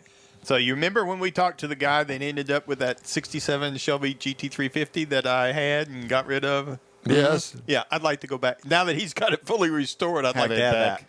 that. Yeah. I I'm really sure would. that you could buy it. Well, that's what he told me. He said but he wasn't good. I didn't have enough money. Okay. And No, you, he told me I didn't have enough money. He saw Jeff, you how coming. about you? Exotic would be an Aston. Knock around every day would probably be a some sort of station wagon, nomad type vehicle. I was figuring you'd go for a 1957 Cadillac. Well, that was coming Eldorado up. Yeah, Barretts. that one there, convertible. and then lastly would be a minivan. Yeah. a minivan. But the Plymouth or the Chrysler minivan, is that? No, the old Dustbuster Oldsmobile Silhouette. An Astro van. Astrovan, Oh, an I had one of Astrovan. those. That was Yeah. good. Those were popular. Very Yes. popular. Yep. What would yours be, Don? You know, I'm not sure. I really am drawn to having a street rod of Okay. some sort, something with a small block Chevy with a blower on it. But not an LS. Absolutely not an LS. Everybody's got an LS, and I appreciate that. I really do. And they're easy. They don't have to worry about any of that stuff with carburetors and flooding and ignition. Lots of stuff around. Yeah. But I mean, if you're going to play, let's play. Yeah. And I want to have a blower sticking out of the hood or no hood. There you go. I really like the old Project X car that they've now turned into an electric. In EV, The you don't like 57. that one, though. Not the no. Because you have range anxiety. Well, I don't. I'm not in. If I'm going to play, I want to play with a gasoline engine. Well, and a 57 is not. I mean, it's a nice car, but it's too common. I wouldn't. Yes, I Not wouldn't wrong. want to have a 57. Like I said, I'd like to have a street rod with a blower and the motor. Just saying. Okay. You asked me. I'm Well, telling you. I mean, if you want to get blown, you might as well go that way. Yeah. You started it. He said that, Randy Weldon, and I didn't. That's not what I. What? Been sitting next to Conrad too long. I didn't say a word. We I'm not noticed saying a that word you on were this one. conspicuously Wasn't that I wasn't silent. thinking it, but I didn't We say know. We know. So your agenda is when are these events that you've got going? So, we still do the Woodlands Coffee and Cars for a Cause the first Sunday of every month. And then the third Saturday of every month, we do this Houston Karting Center track day. So we kind of formed a little league to go out and every Saturday somebody gets a trophy. The first three guys get a trophy. How smooth is that track? How smooth is the track? We had one of the Shelby guys bring up a crew from the south side of town. He was going to go to MSR for a track. He's going to hold a Shelby event in April. And he rode this track up here and said, man, he said, bringing everybody up here for our track night. So it's a pretty smooth track. You can ride cars on you're in it? a go-kart. You still get beat up driving around in it, right? Oh yeah. no suspension. Yeah, I don't know. But, I don't no, know the how that track's would good. do on my back. Yeah. Probably Let's not. not- But Well, I could. about We could that. go up there and I could make fun of you guys. I'd try it once. Well, and Don, the hospital's just on the other side. you know, and convenience is everything for me. That's right. I've got a question. I want to know how Danny's doing. Danny's really good. It's nice she's quiet this morning because she's usually barking at people walking by the window over here. Yeah, But we do that here too. But yeah, no, I appreciate you asking. Well, Sue's got up and went off camera. Yeah. Well, she's over there looking at us, so, Yeah. but she's over there on the floor. Well, she's Yeah. playing producer now. But that's right, because we certainly need one. Randy, it's great to talk to you, my friend.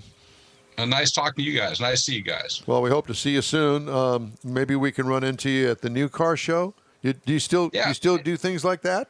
I still do things like that. I'll be going to the Mustang Club of America board of or installation of national directors is in January, so I'll be down there and we'll attend the Mecum auction for that. So I'll be back in time for the Houston Car Show.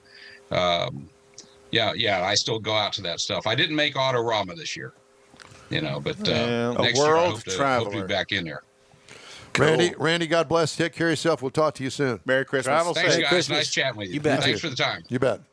Okay, time now for Conrad's Car Clinic. Do you think that you can get that in 5 minutes? Sure. If you think about the complexity of today's automatic transmissions, you can almost kind of relate them a little bit to a Rolex watch.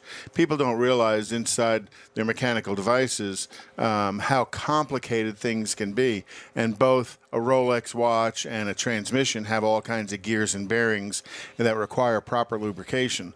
The mechanical devices are weighty investment on consumers, and it's a worthy comparison. Similarity number one is they both have gears that impact the operation of it. A Rolex watch is very tiny gears with small that turn the hands and the dials around on it, where the gears inside a transmission work the same way, but they're moving the vehicle forward or reverse.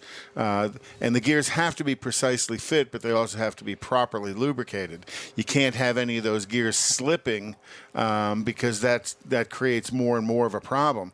Those finely engineered gears provide the smooth movement of both a watch and a vehicle.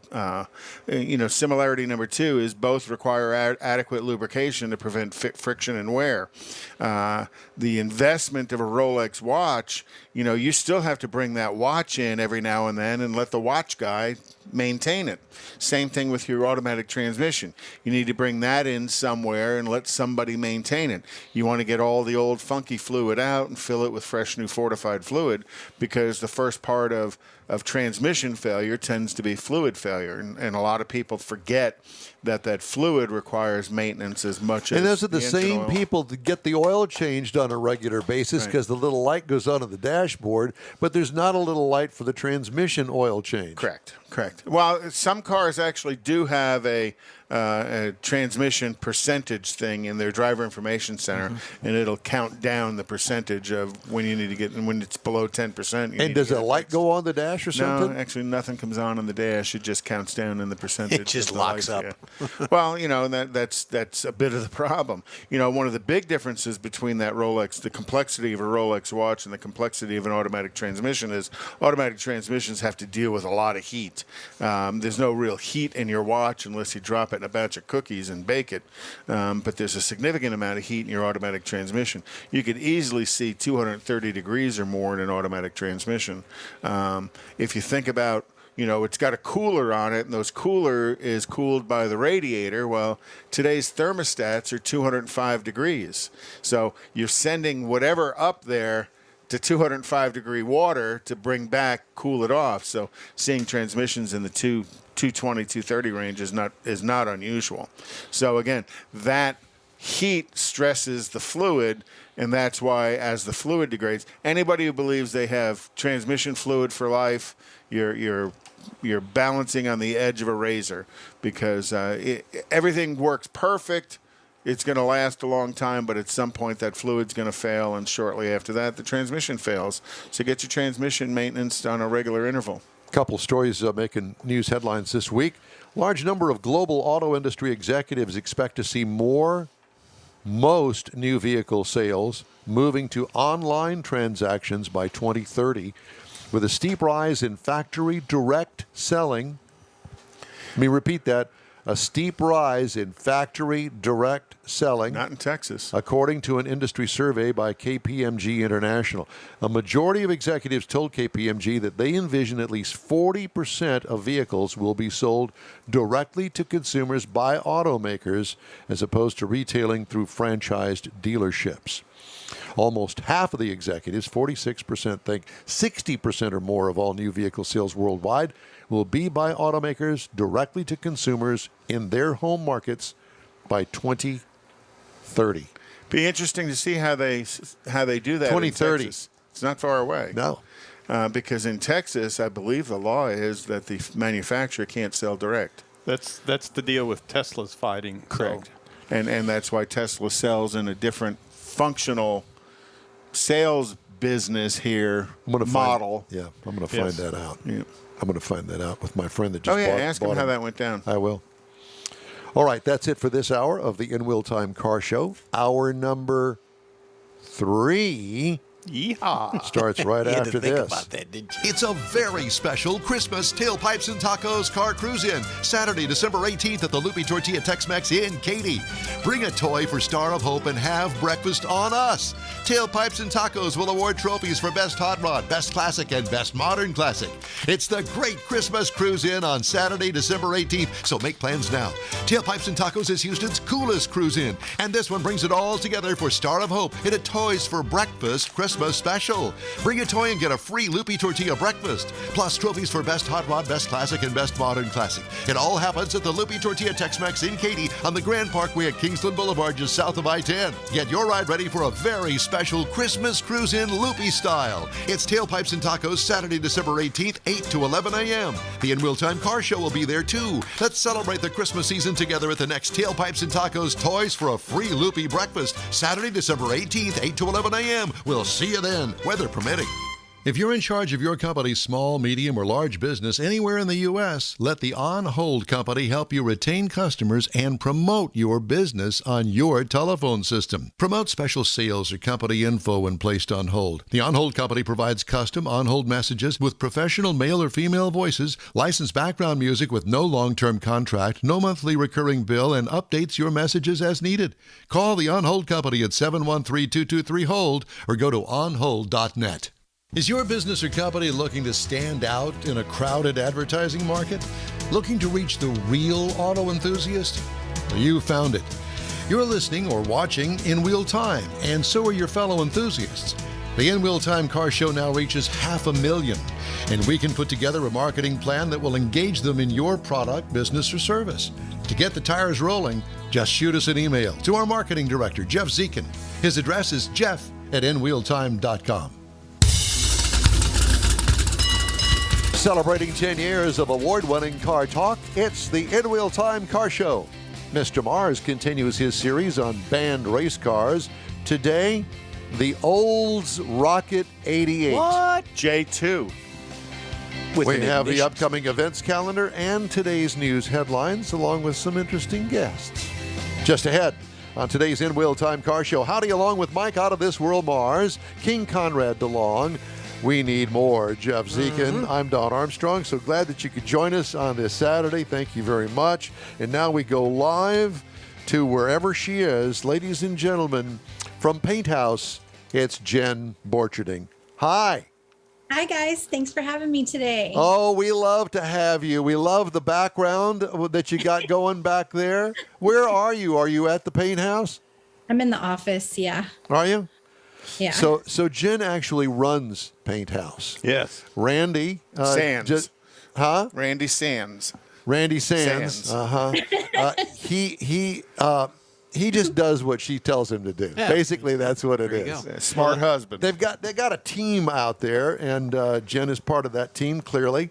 And they turn out some absolutely stunningly beautiful cars. And we would invite you to check them out at painthouse.com. But Jen... It's painthouse.tx.com. painthouse.tx.com. Jen how have you been? How did the last car show work out for you guys? I'm sure more awards. Actually, we went to SEMA, and we just took the Ranchero that we had that won 2020. Nobody saw it because of the COVID. pandemic. Yeah. And so we took it out to Las Vegas, and Griot's was gracious enough to host us. And so it was a good event. We had a really good time. It was amazing. Like it was like old SEMA when there wasn't as many people. It was really more relaxed. It was a lot of fun. We had a great time. Yeah, that was Halloween. Actually, the week of Halloween, correct? Right. Yeah. Right. Yeah. And did you bring the Ranchero back? We did. We did, but we took a detour. So You guys always take detours. You're either picking Yes. something up or dropping something off. Yeah. Yeah, exactly. So where is Randy today? On the road? yeah, he is. He went up to Detroit to drop an engine earlier in the week, and then he came back down to hit our upholsterer that's in Tennessee at Stitch by Stitch to see the progress on a 67 Firebird that we're doing. Yeah. And then he ran over to Paul Adkins' shop in Alabama to pick up a Corvette that's coming back to the shop. But you still have plenty of cars in the shop in various stages of redo. Oh yeah, for sure. Yeah. That doesn't go away. Thank God. Yeah. Thank you. Yeah, I was going to say, I mean, it's clear that, they are very popular around the United States to have their hands in these redone cars. Yeah, And only if you want to have a SEMA winner. Right. If you want that level of a car, Paint House is definitely a place to go. What is at that little bitty shop in Cypress, Texas? What car has been in the shop the longest that is hopefully nearing completion? It is a Roadrunner. It's a 68 Roadrunner. And we've just had some difficulty because the rear panel has to be 3D manufactured because it doesn't exist any longer. And we're making some modifications to make it look different. So we've tried probably 3 different people to help us out, and we still haven't landed on the right. Not happy with what they're producing yet. Yeah. And it's not really them. It's just it's just the way the ball's gonna bounce. So we're just trying to get that sorted out now. Gotcha. And how long has that one been in the shop? Probably, I'm gonna tell you wrong. Probably 4 years. Whoa. Yeah. Well, I mean, I guess I don't want to hold that as an example because that clearly is on the long end. But when you reach the level of perfection that Paint House does on the cars, that takes time. Oh, absolutely it does. And people think, oh, Earl Scheib, $29.95. Take it in on Saturday, come pick it up on Sunday. It's not that way at their place. Well, Randy, from what I understand, he rubs on that car for days and days and days to get the paint to that level of perfection. Not just the foundation of the body and all of the body work being smooth, but once the paint's laid on, he spends hours and hours on the paint. Yeah. Well, he's got a little more invested in the paint, I think, than a lot of shops do because he creates paint. He creates those colors, and it would become very personal. You can tell that by the Randy Apple Red 2 or 3. The 57 Chevy behind you is a Randy Apple Red car. And so it becomes very personal, and somebody that's a perfectionist like he is, I can just see where it's never good enough for him. I'll bet you. That's for sure. Does he have a psychotherapist that he goes to occasionally? Yeah, Jen. Jen is his psychotherapist. Jen and a little brown water. Yeah, I was that's it. gonna say it's mostly the brown water that helps. But you guys also have support from Griot's to help his addiction of paint perfection.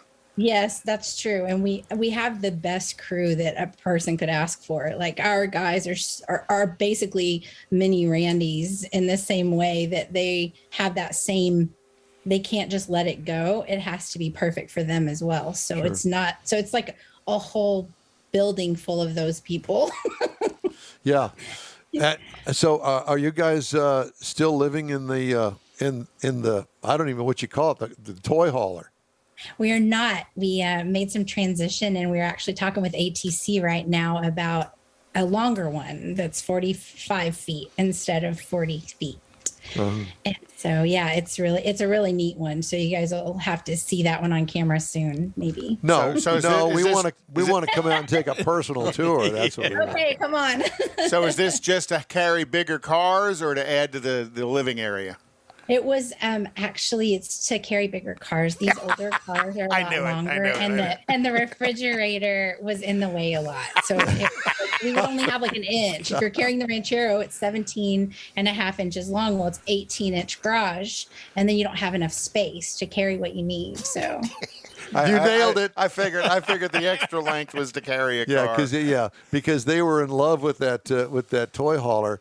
I know at the beginning, and then they realized that we need a few more Need more room. inches. So yeah, okay, Yeah. another 5 feet, that'll work. But you guys still have a few other projects out there. I think Randy's been there's a Corvette that I've been seeing a lot on your social media as well. That's we been actually in have progress. three. We have 3 Corvettes right now, and so he's picking up one from Paul Adkins. I don't know if you guys are familiar with him, but he's an amazing upholsterer out of Alabama. So he just finished the upholstery in one of the Corvettes for us, and then we have 2 other ones that we're working on. Also. So do you have a fiberglass specialist there, or is everybody kind of a fiberglass specialist? Actually, we use Restoration Techniques in Waller. Danny is the fiberglass genius.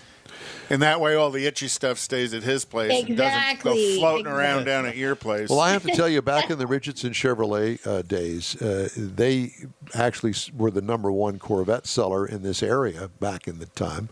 And they had a fiberglass shop, and they had 3 guys back there that's all they did. They specialized in fiberglass.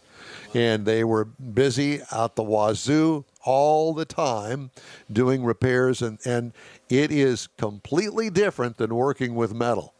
And oh yeah, and you really need to know what you're doing when you're working with fiberglass, and especially when it comes to round surfaces like fenders, especially Door fenders, edges, anything that gets started getting thin, you got to make that transition. yeah, Yep. because you eventually sand down to the metal, and then the metal slows your sanding down.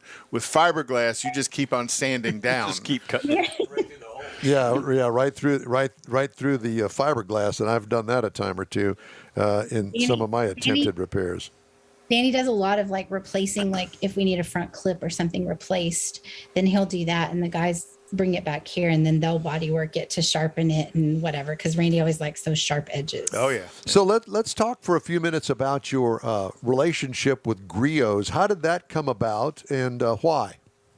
It was really kind of a crazy event. We met one of their reps, and he came and had breakfast with us, and it was just kind of like snowballed. I was having a conversation with him actually yesterday. He's no longer with Griots, but he's one of my best friends now. How funny. So it is. And so Randy just tried their products and fell in love with them, because it wasn't just one product, because we used like his little magic mixes from everywhere before that. And it was finding that one product that worked really well across the board. So it was interior cleaners and like all of it. So it was just a great fit for us. And the family is amazing. Like, we love the Griots family. Richard and Nick and Jason and all those guys over there are amazing. So, Well, plus the quality of the product they produce. Yes, It's definitely one of the and they higher. manufacture here in Indiana. So there's no supply chain issues. They are actually having bottling issues getting their bottles. Oh, okay. And so that's been a little bit like, but it hasn't held up anything. It was just one of those like, we need to figure this out. So, And if any of our listeners wanted to buy some Griots through you, you usually have a code for yeah, people? actually, you guys can just put in PHRH. So Paint House PHRH. And I don't know what the RH stands for. That was one they gave us. So, Randy told me that stands for Randy's Hot. oh, that's probably right.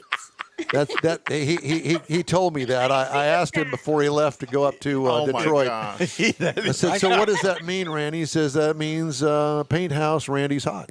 I think didn't he design a color for Conrad's pedicures? Yes. For his what? For his pedicures when he has his nails done. Oh, yeah. he's got a paint house color. You kind of cut out a Yes. little bit when you said that. Yeah. It kind of made it sound. Yeah. Anyway, Thank you. But you're a busy young lady as well, because you also do Girls Behind the Wheel, which Yes. is your blog of women's life. Well, it's been a And little the- bit off the rails, and so, but we're getting back on track. The girls and I started this podcast so that we could just share, because we like cars and guns and all the things that we think a lot of girls like, and so we wanted to share that life with people. So, or with girls and guys. So And it's what not just- and what is it? Is it what? Is it on Facebook or what? It's actually on Apple Podcasts. Like you can get it, you can live stream it, whatever. Don't listen to the first episodes though, because they were very scripted and they were really bad. And we were working with. Oh, an we're going to go editor. listen to yeah, them. that's the Yeah. ones. That's the ones that we Yeah, wanna hear. Absolutely. So, You're gonna put that in our best of. so what's the name of it? It's called Girls Behind the Wheel. Girls behind the wheel.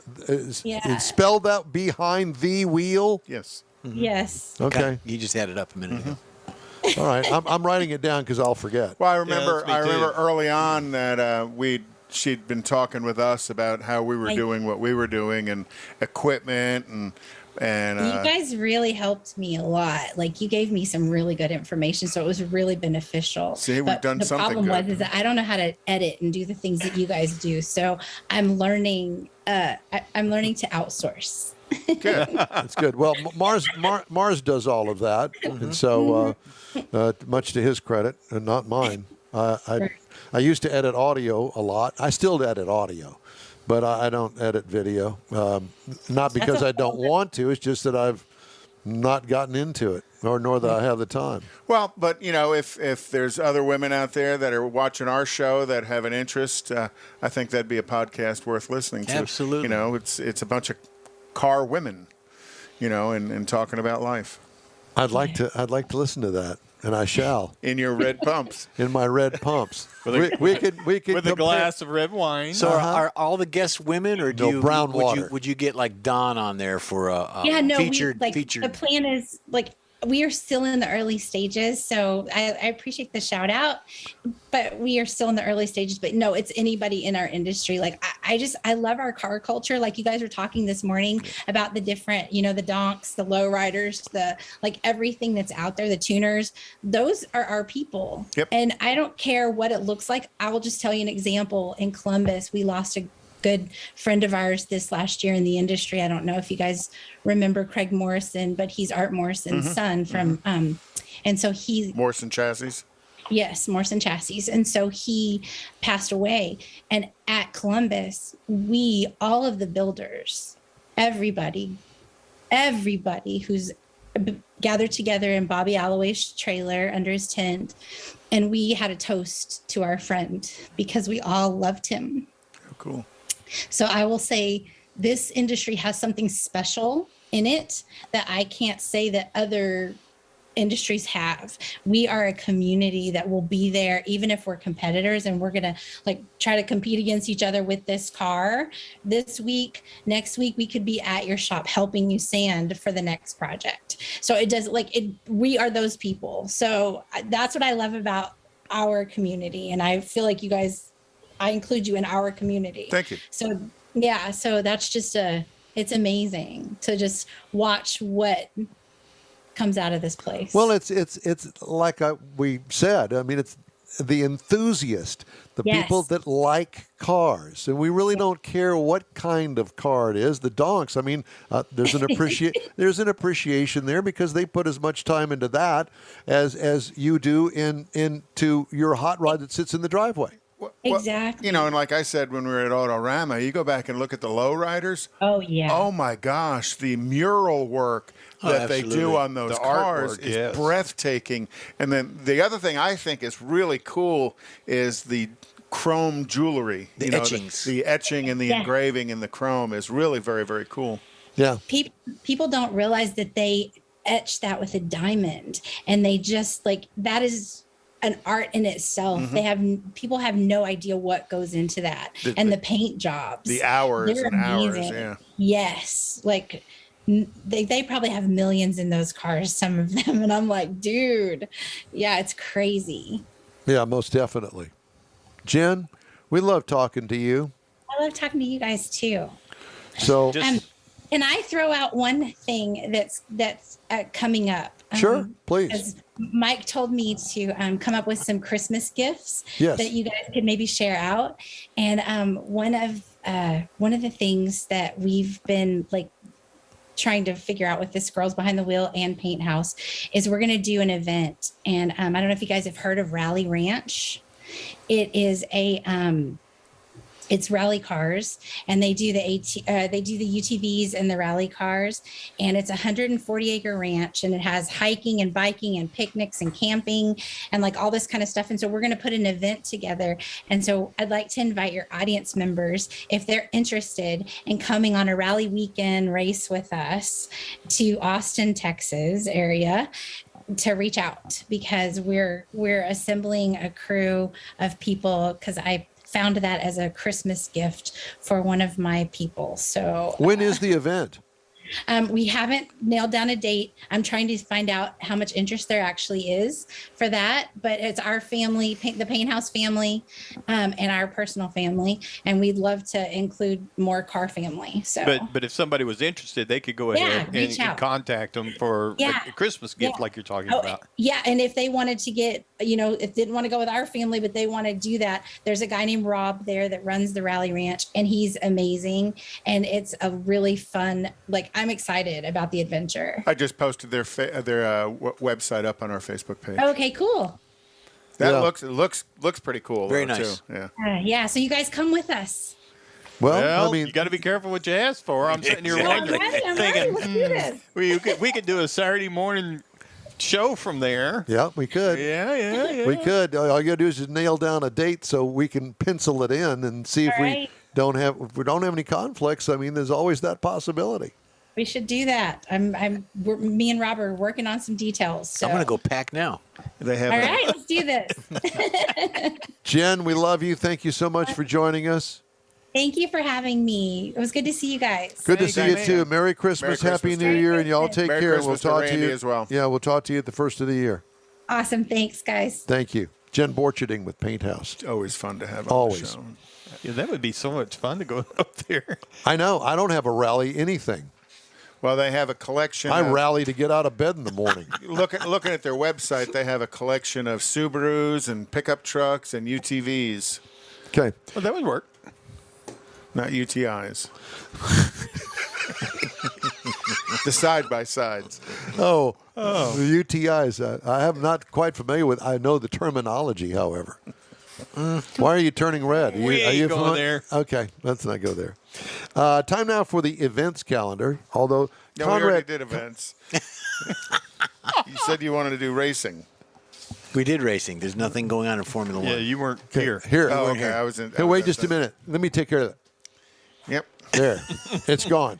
Thank you. So let's do banned race cars. Mr. Mars has a thing on the Oldsmobile Rocket 88.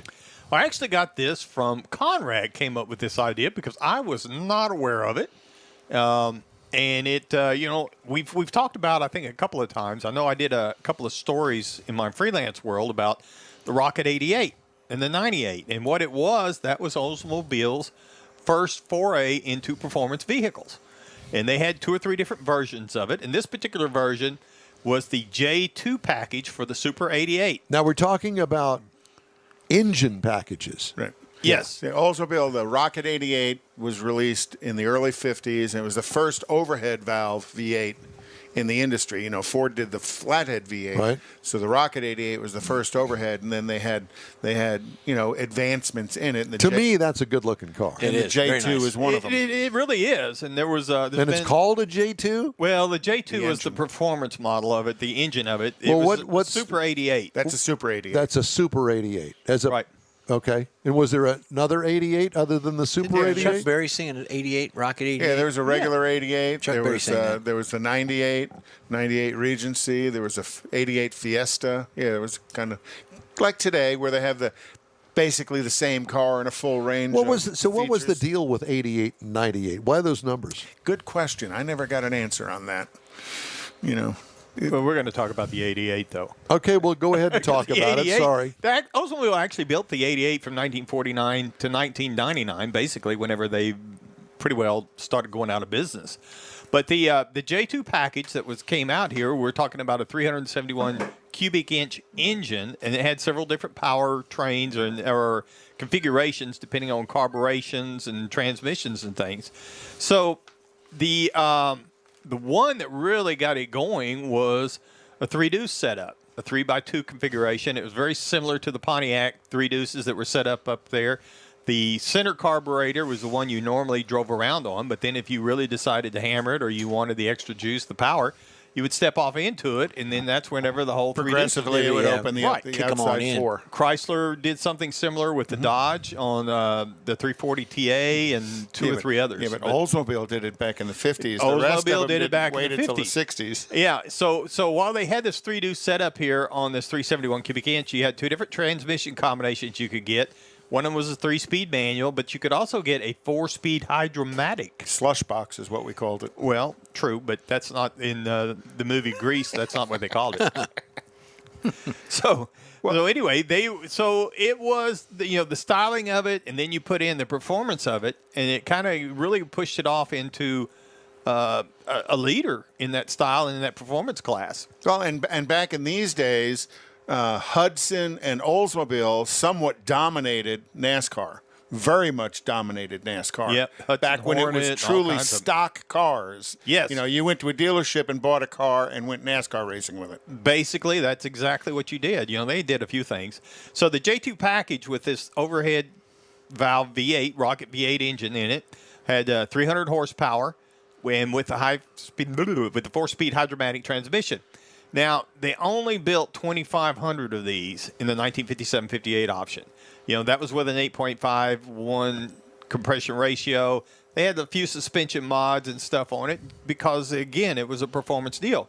So once they kind of got through that, then they kind of bumped up the compression to a 10.1 for 1957, which was another $83 option back then.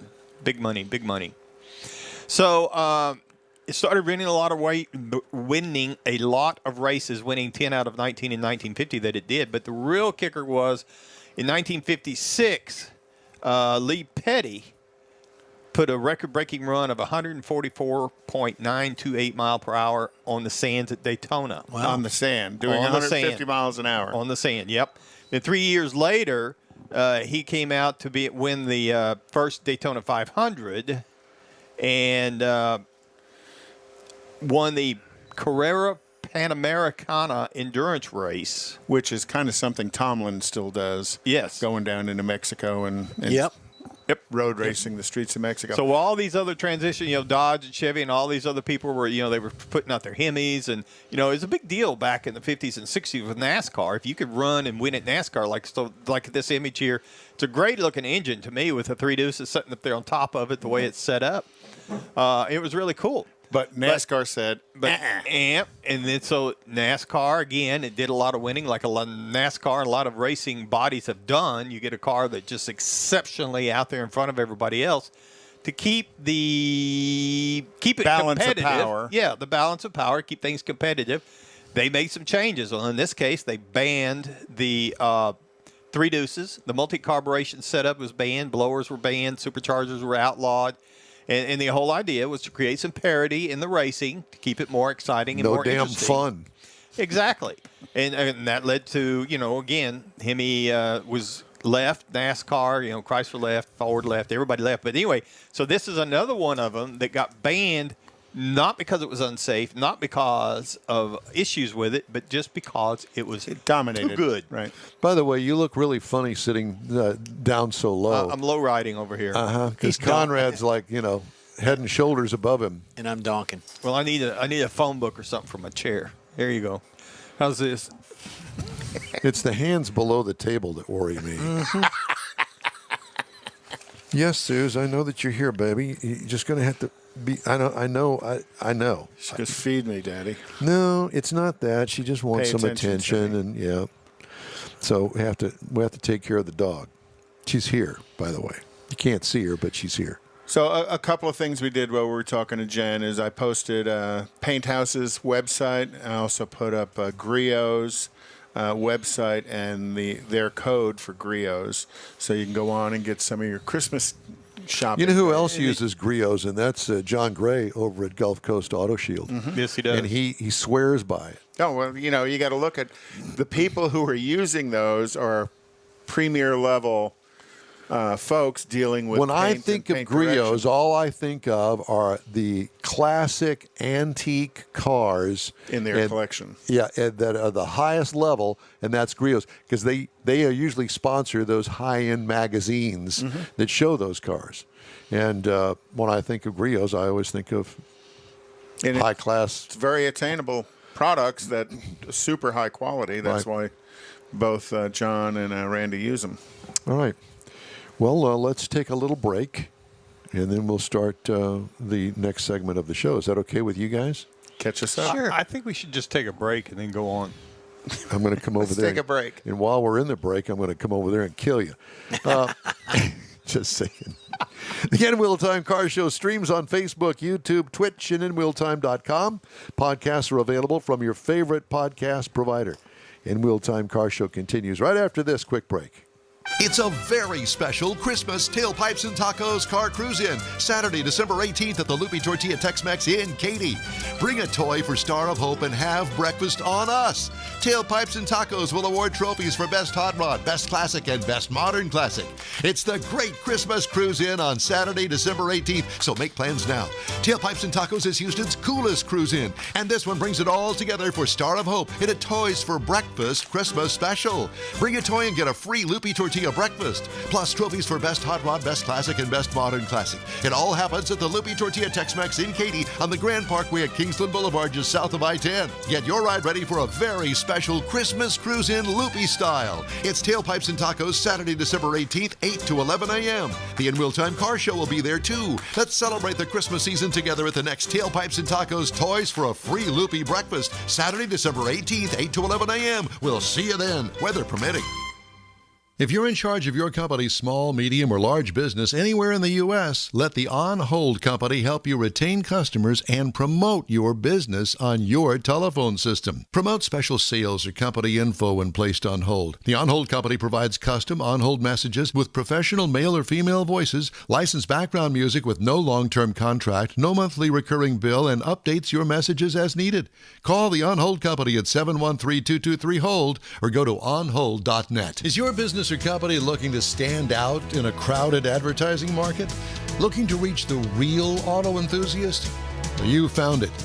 You're listening or watching In Wheel Time, and so are your fellow enthusiasts.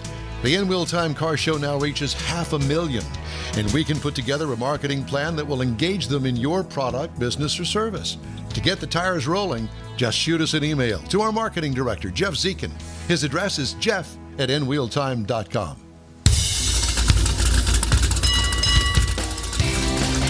It's the In Wheel Time Car Show, your weekly go-to all things automotive place. Ahead, Hayden Prophet talks about the 1957 Chevy Jet truck. All right. You're talking about going fast. We also have the stories making automotive news headlines this week. Howdy, along with Mike Out of This World Mars, King Conrad DeLong. We need more Jeff Zekin. We do. I'm Don Armstrong. Glad you could join us on this Saturday. Turned a little bit chilly finally. For the weekend anyway. It's Feels supposed to heat like back up again next week. What, did we set a big record yesterday? Set a record yesterday. Yeah, for heat. We had a close to 90 record degrees. low high and then a record high. We can go into that, but I don't want to. Yeah, I can only imagine. Yes. Where that'd go. I think that happened at the Autorama, but that's just another story for another day, and we won't even go there. Ask Craig Bierman. There was an alliance, or is an alliance, that issues 10 recommendations for public EV charging stations, and I had to get this in. The Alliance for Automotive Innovation, who comes up with this, on Thursday unveiled 10 recommendations for public charging stations.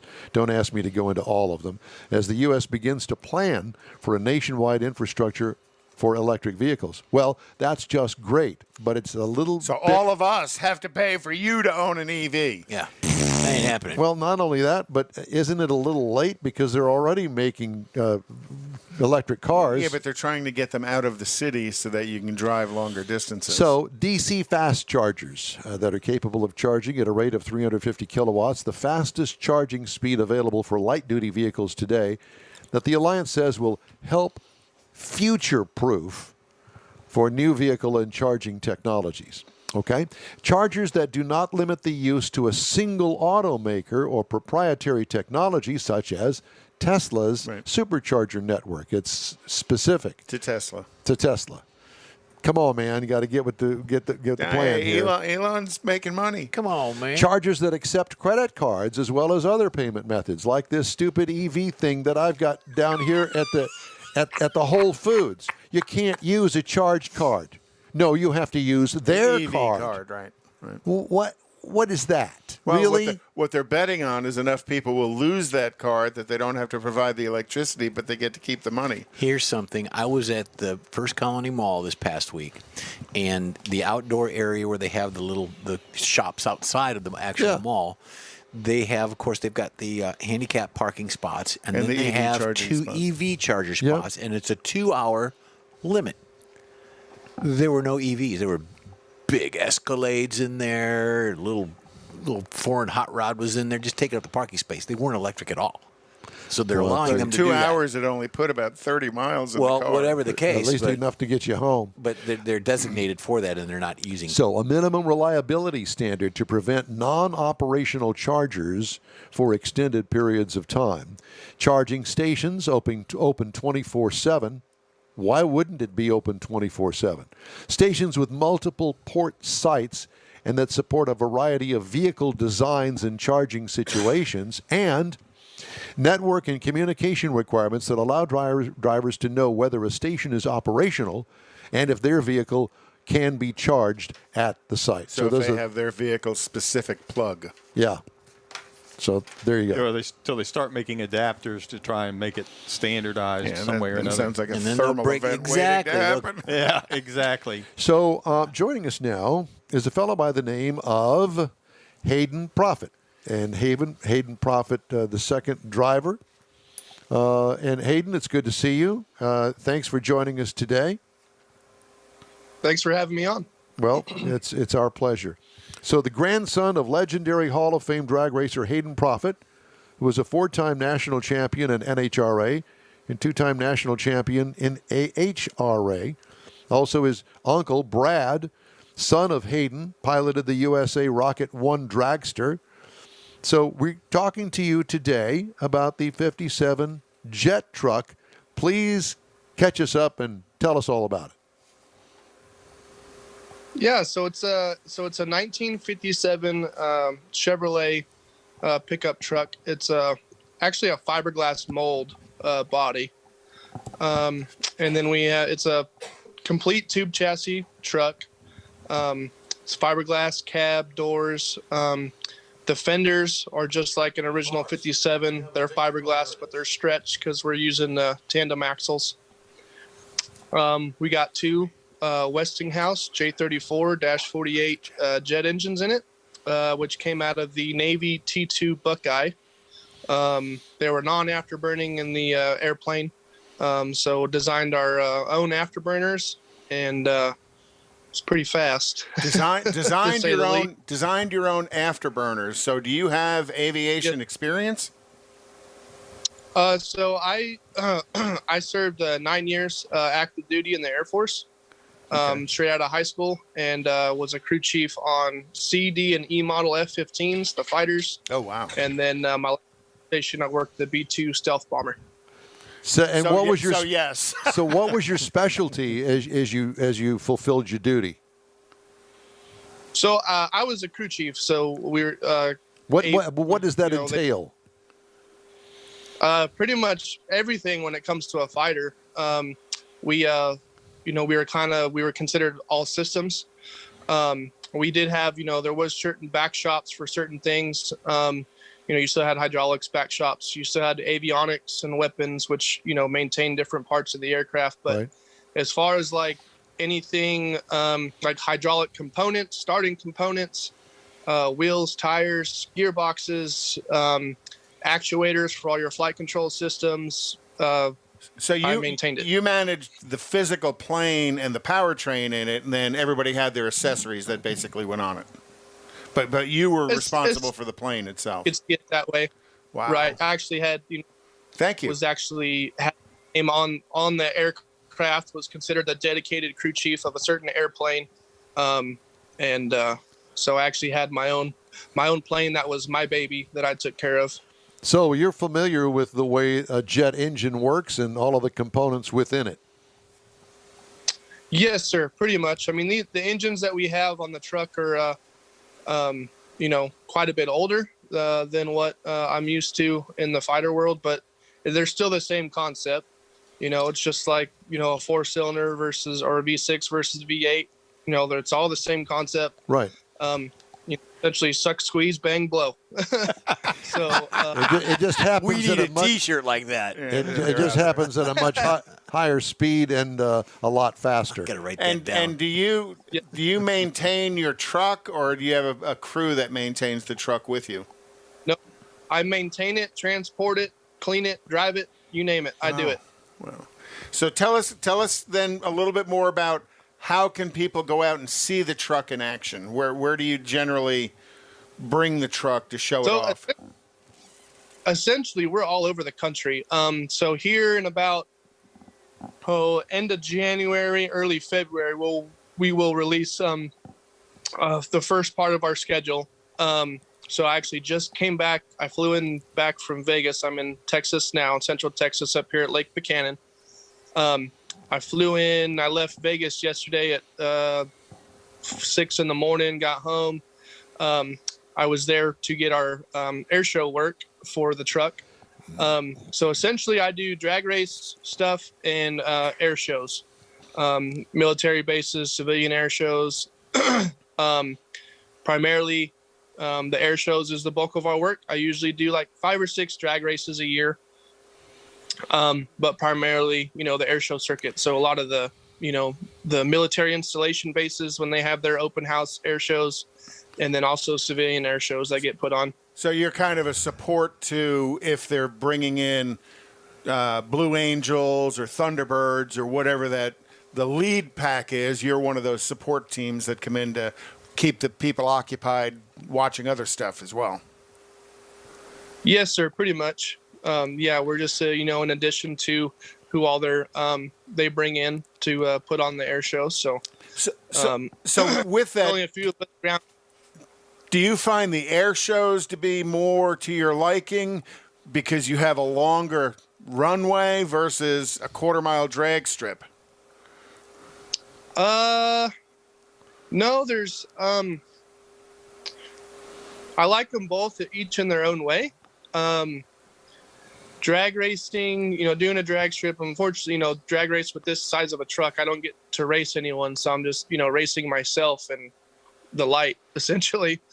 But then the air show side of things is when we do have our performance, normally we are actually racing against an airplane. Oh, wow. How fast have you had this truck? So I've personally driven it about 340 miles an hour. And then oh my gosh! The original builder and owner of the truck, Les Shockley, he told me that back to back in a standing mile, the truck has been 406, 409, and then one particular time 416. How do you keep the windshield in it? Why doesn't it just cave in? Well, everything's open. Everything's open in the truck. So, I mean, when you look at it from pictures, it looks like, it'd just be a standard vehicle, but it's not. The grill opening, everything's open underneath. We have holes cut in the side windows to let air out. The whole back of the cab is open. So it gets pretty turbulent in there at those speeds, but she holds up. Wow. So you're trying to let as much air go through it as you can because you certainly don't want to stop it because that truck is a bit of a brick. How how did you actually put the afterburner on these engines that didn't have an afterburner? So Les did. So what he did is essentially each engine has its own fuel control. I guess you can consider it a carburetor for a normal kind of engine application on a vehicle. Anyway, off these controllers, we take lines to what we call a manual valve, which is connected to a lever up in the cockpit of the truck. And so as I open that lever, it opens that valve and allows fuel. It tees off, goes to each engine, and inside the exhaust, essentially, or the afterburner can, there's a fuel disbursement, what we call a spray ring, and then you actually have a flame holder, and then there's an igniter. And so I have a button on my steering wheel inside the truck. So as I open that valve, it's dumping fuel in the burner, and then I hit the button and it lights the fuel, and we have an afterburner. I want one of those for my car. He wants one for his Corvette. So when somebody's, Hold that one, Jeff. Hold that one. Okay. when somebody is bumper tapping me on the back end, I can just light that thing up and just Boom. yeah, that back them off I don't pretty know quick. if insurance would cover the fire damage. Yeah, we're looking at a picture, and the fire is probably about 3 truck lengths behind you. An extreme thermal event. Yeah. So what kind of fuel are you using? Jet A. We actually use number 2 clear highway diesel. Oh, wow. Why? Environmentally correct. So, diesel's Jet A, diesel, they're pretty close to the same thing. Diesel's a little dirtier. We get better, if you've seen some of the videos, better smoke when we're just laying down our smoke, which all that is I'm dumping fuel into the burner, but I'm not lighting it. It's kind of like Creates rolling that smoke coal. cloud yeah. Yeah, rolling not- coal with a jet. Just not black, it's white. So essentially it burns, it's dirtier, so we get a better cloud. Also, diesel actually has a higher BTU rating and burn than jet fuel. So we actually make a little more power, but everyone's like, well, then why don't we use it in airplanes? It's like, well, diesel has the low tolerance for freezing. So you get up at altitude, if you were to use it in a plane, it would not be a good thing. Yeah, solidifying your fuel at 30,000 feet is probably not a good idea. No, not a good idea. So the pictures are just unbelievable. We've been showing a few of the pictures while we're talking to you of this truck at speed, and to me it's just kind of mind-boggling because it's not aerodynamic, but you're getting up to north of 300 miles an hour purely based on the power, and is that partially because you've got a twin engine in it? Yeah, the truck's not light. It's not. People have seen, the jet dragsters and stuff, and we don't weigh, 1,500 pounds like some of these cars now, and some of them are even less with engines in them. One of my engines weighs more than that. Oh wow. So this truck, with both engines full of fuel, me in it, we're like 6,700 pounds. Going so it's 400 a lot of miles weight. an hour. That takes courage. Well, not only that, how long does it take you to stop that thing once you get going? Well, we use for braking. I got 6-wheel disc brakes. Of course, I don't use them till I'm under like at least 100 miles an hour. But we have 4 parachutes on the truck. Two are primary, 2 are backup, and they're all 4 of them are 16-foot ring slot, essentially cargo chutes from the military. Have you ever forgot to turn off the afterburner before you deployed the chutes? No. Always on all the controls, and even if I were to slip off the one handle, there's actually a bar that runs across all my controls. So as I pull the parachute out, or as I pull that lever back to release the parachutes, it actually turns everything off A simultaneously. safety feature. Yeah. Okay. Have you ever said, "Hold my beer, watch this"? No, I've said hold on to your butt, but Oh. Now you don't take passengers in this, do you? I have. Oh my God! You know, Yeah. one of it. There's a guy that's supposed to be blasting off by the name of Michael Strahan. I think that you ought to approach him and say, "Hey, you might have gone to outer space, but I got an outer space experience right here on the Yeah, ground." really. So Hayden, when's your next event? So my next event, February 13th, I'll be down in Monterrey, Mexico. Oh, cool. Oh, okay. It's really a nice looking truck. Beautiful truck. Yeah, I mean, it really is. Really beautiful truck. And I assume that the two spoilers that are on it actually work. Oh yeah, the two spoilers and then the engines. So the truck could be faster, but lighter, everything. But I mean, the truck's designed, to put on a show, and it's also designed for, if I were to have a catastrophic incident and crash, it's designed for me to be able to walk away from it. The truck, the engines are actually mounted in the truck at a -1 degree angle, to where the thrust is actually pushing the truck in the ground to Okay. keep it from trying to Lift. So with the spoiler engines at over 300 miles an hour, there's over 10,000 pounds of downforce on that truck. So who sleeps in the sleeper? The guy riding with him. Nobody. So that just actually covers up the front inlets and the starters and our additional upper fuel tank. So what's up there where the engine normally would be Under the hood. under the hood? Ballast. Nothing. It's all tube chassis. We're trying to get as much airflow to the engines as possible. On an aircraft, they have dedicated ducting or inlets.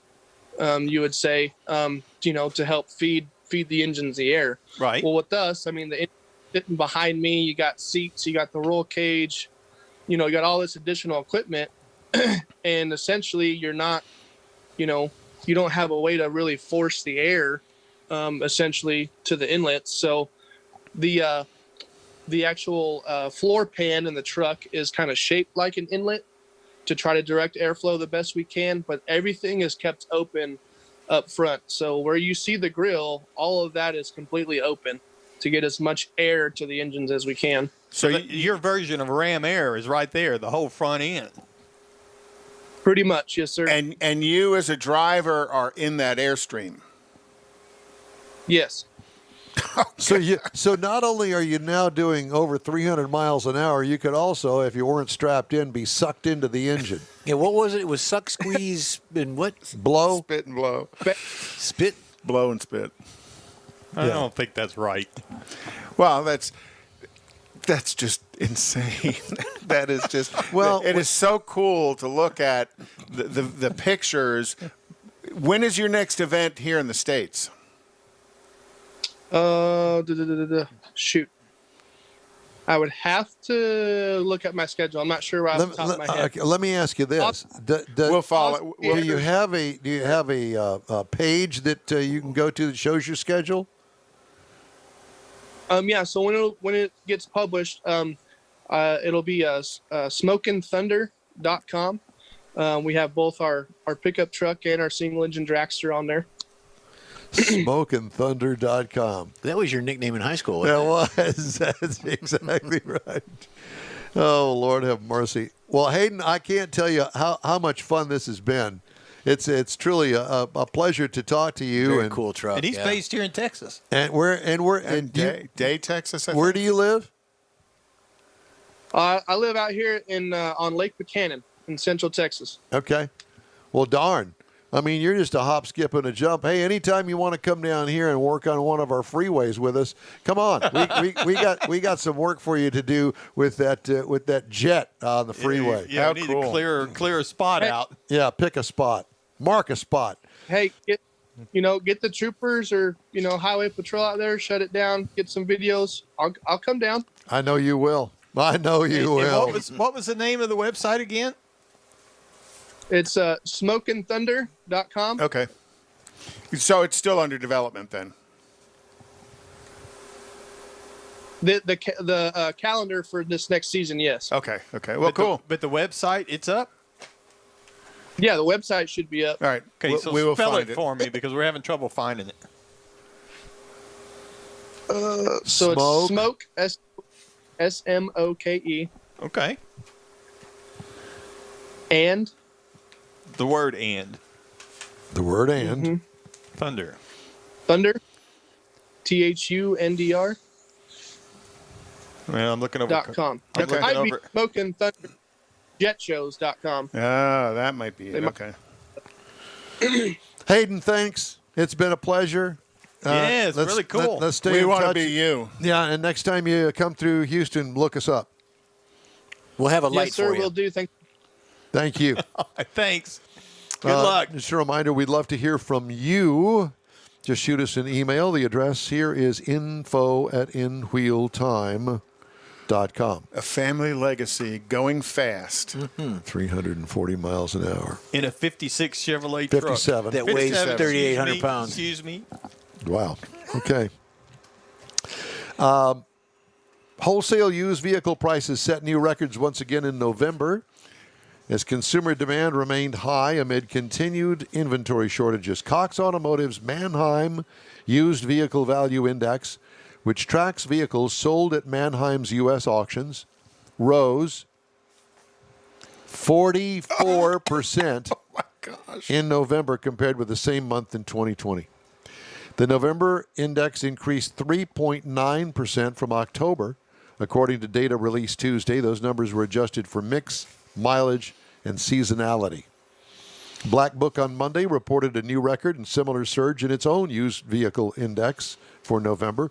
Black Book's retention index increased 189.9 points, 45% above where it was in November 2020.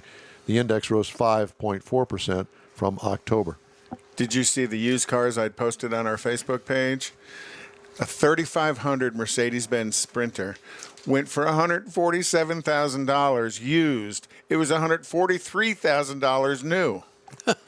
and then somebody else paid, what was it, $42,000 for a Honda S2000? How much? $42,000. Oh, no. Just complete insanity. Why would you do that? You got money to burn. Well, clearly. I think some of that is when you get emotional into something like that, you're definitely It's going to pay emotional more. money Yeah. and Government check. no, it just people. Some people now that we've gotten a little bit older, Don, have a little more funds to try and do a few things. Well, like that. you speak for yourself because I don't. Some people, I said. Some. So Yes. Smoking Thunder is on our Facebook page as well. Thanks, Randy Weldon, for finding it because I couldn't spell it. They spelled it for you. If you're in the market for a Ford F-150 Lightning, forget it. Jim Farley told Automotive News in November that reservations for the pickup were approaching 200,000 units. They have, and so they're done. So Now, mind you, you put your name on the, well, you were able to put your name on the list, but they're not even going to start making it till next year. Yeah, it's not supposed to be on the road until May. So if you're taking reservations, why wouldn't you take reservations for The next year because production? they've 200,000. They're not going to make 200,000 trucks. They got, or SUVs. They got 200,000 people going, I want that. Well, so why wouldn't you make 200,000 if you got a deposit from them? I mean, it worked for. So you can raise the price. So you can build different models. So you can try to keep up with demand. Try to. Good luck. So did you hear Corinthian Ford is leather. also using recycled ocean plastic for some of the clips under the hoods of their vehicles? I heard that. Are holding stuff. I thought it was a great idea. Yeah, me too. I think that there was a commercial that actually included that in it. And impressive. Why not? Yeah, get some of the plastic out of the ocean. Yeah. and find a use for it. Well, we need to take a little quick break here. Is that okay with you, girls? Yes. because we're going to wrap up the show. All right. Okay, we'll be right back. It's a very special Christmas Tailpipes and Tacos Car Cruise In, Saturday, December 18th at the Lupi Tortilla Tex-Mex in Katy. Bring a toy for Star of Hope and have breakfast on us. Tailpipes and Tacos will award trophies for Best Hot Rod, Best Classic, and Best Modern Classic. It's the Great Christmas Cruise In on Saturday, December 18th, so make plans now. Tailpipes and Tacos is Houston's coolest cruise in, and this one brings it all together for Star of Hope in a Toys for Breakfast Christmas special. Bring a toy and get a free Lupi Tortilla breakfast, plus trophies for Best Hot Rod, Best Classic, and Best Modern Classic. It all happens at the Lupi Tortilla Tex-Mex in Katy on the Grand Parkway at Kingsland Boulevard, just south of I-10. Get your ride ready for a very special Christmas cruise in Lupi style. It's Tailpipes and Tacos, Saturday, December 18th, 8 to 11 a.m. The In Wheel Time Car Show will be there too. Let's celebrate the Christmas season together at the next Tailpipes and Tacos Toys for a free Lupi breakfast, Saturday, December 18th, 8 to 11 a.m. We'll see you then, weather permitting. If you're in charge of your company's small, medium, or large business anywhere in the U.S., let the On Hold Company help you retain customers and promote your business on your telephone system. Promote special sales or company info when placed on hold. The On Hold Company provides custom on-hold messages with professional male or female voices, licensed background music with no long-term contract, no monthly recurring bill, and updates your messages as needed. Call the On Hold Company at 713-223-HOLD or go to onhold.net. Is your business or company looking to stand out in a crowded advertising market? Looking to reach the real auto enthusiast? Well, you found it. You're listening or watching In Wheel Time, and so are your fellow enthusiasts. The In Wheel Time Car Show now reaches 500,000, and we can put together a marketing plan that will engage them in your product, business, or service. To get the tires rolling, just shoot us an email to our marketing director, Jeff Zekin. His address is jeff@inwheeltime.com. Well, that's a wrap for another episode of the In Wheel Time Car Show. Hey, when you're on Facebook, please give us a like, tell your friends about us, share our junk if you would, please. You'll get Conrad's unicorn hunting features along with all things automotive all week long. There'll be some fun stuff in there too, along with upcoming events, we hope. The In Wheel Time Car Show streams live on Facebook, YouTube, Twitch, and InWheelTime.com every Saturday, 8 to 11 Central. 30-minute podcasts available from your favorite podcast outlet 7 days a week. Special thanks to all of our guests today, and a special thank you to George Skelton for today's Christmas lunch from Perini Ranch. Absolutely. We love you, George. In Wheel Time Chief Engineer is David Ainsley. Our Marketing Manager and Video Technical Director is We Need More Jeff Zekin.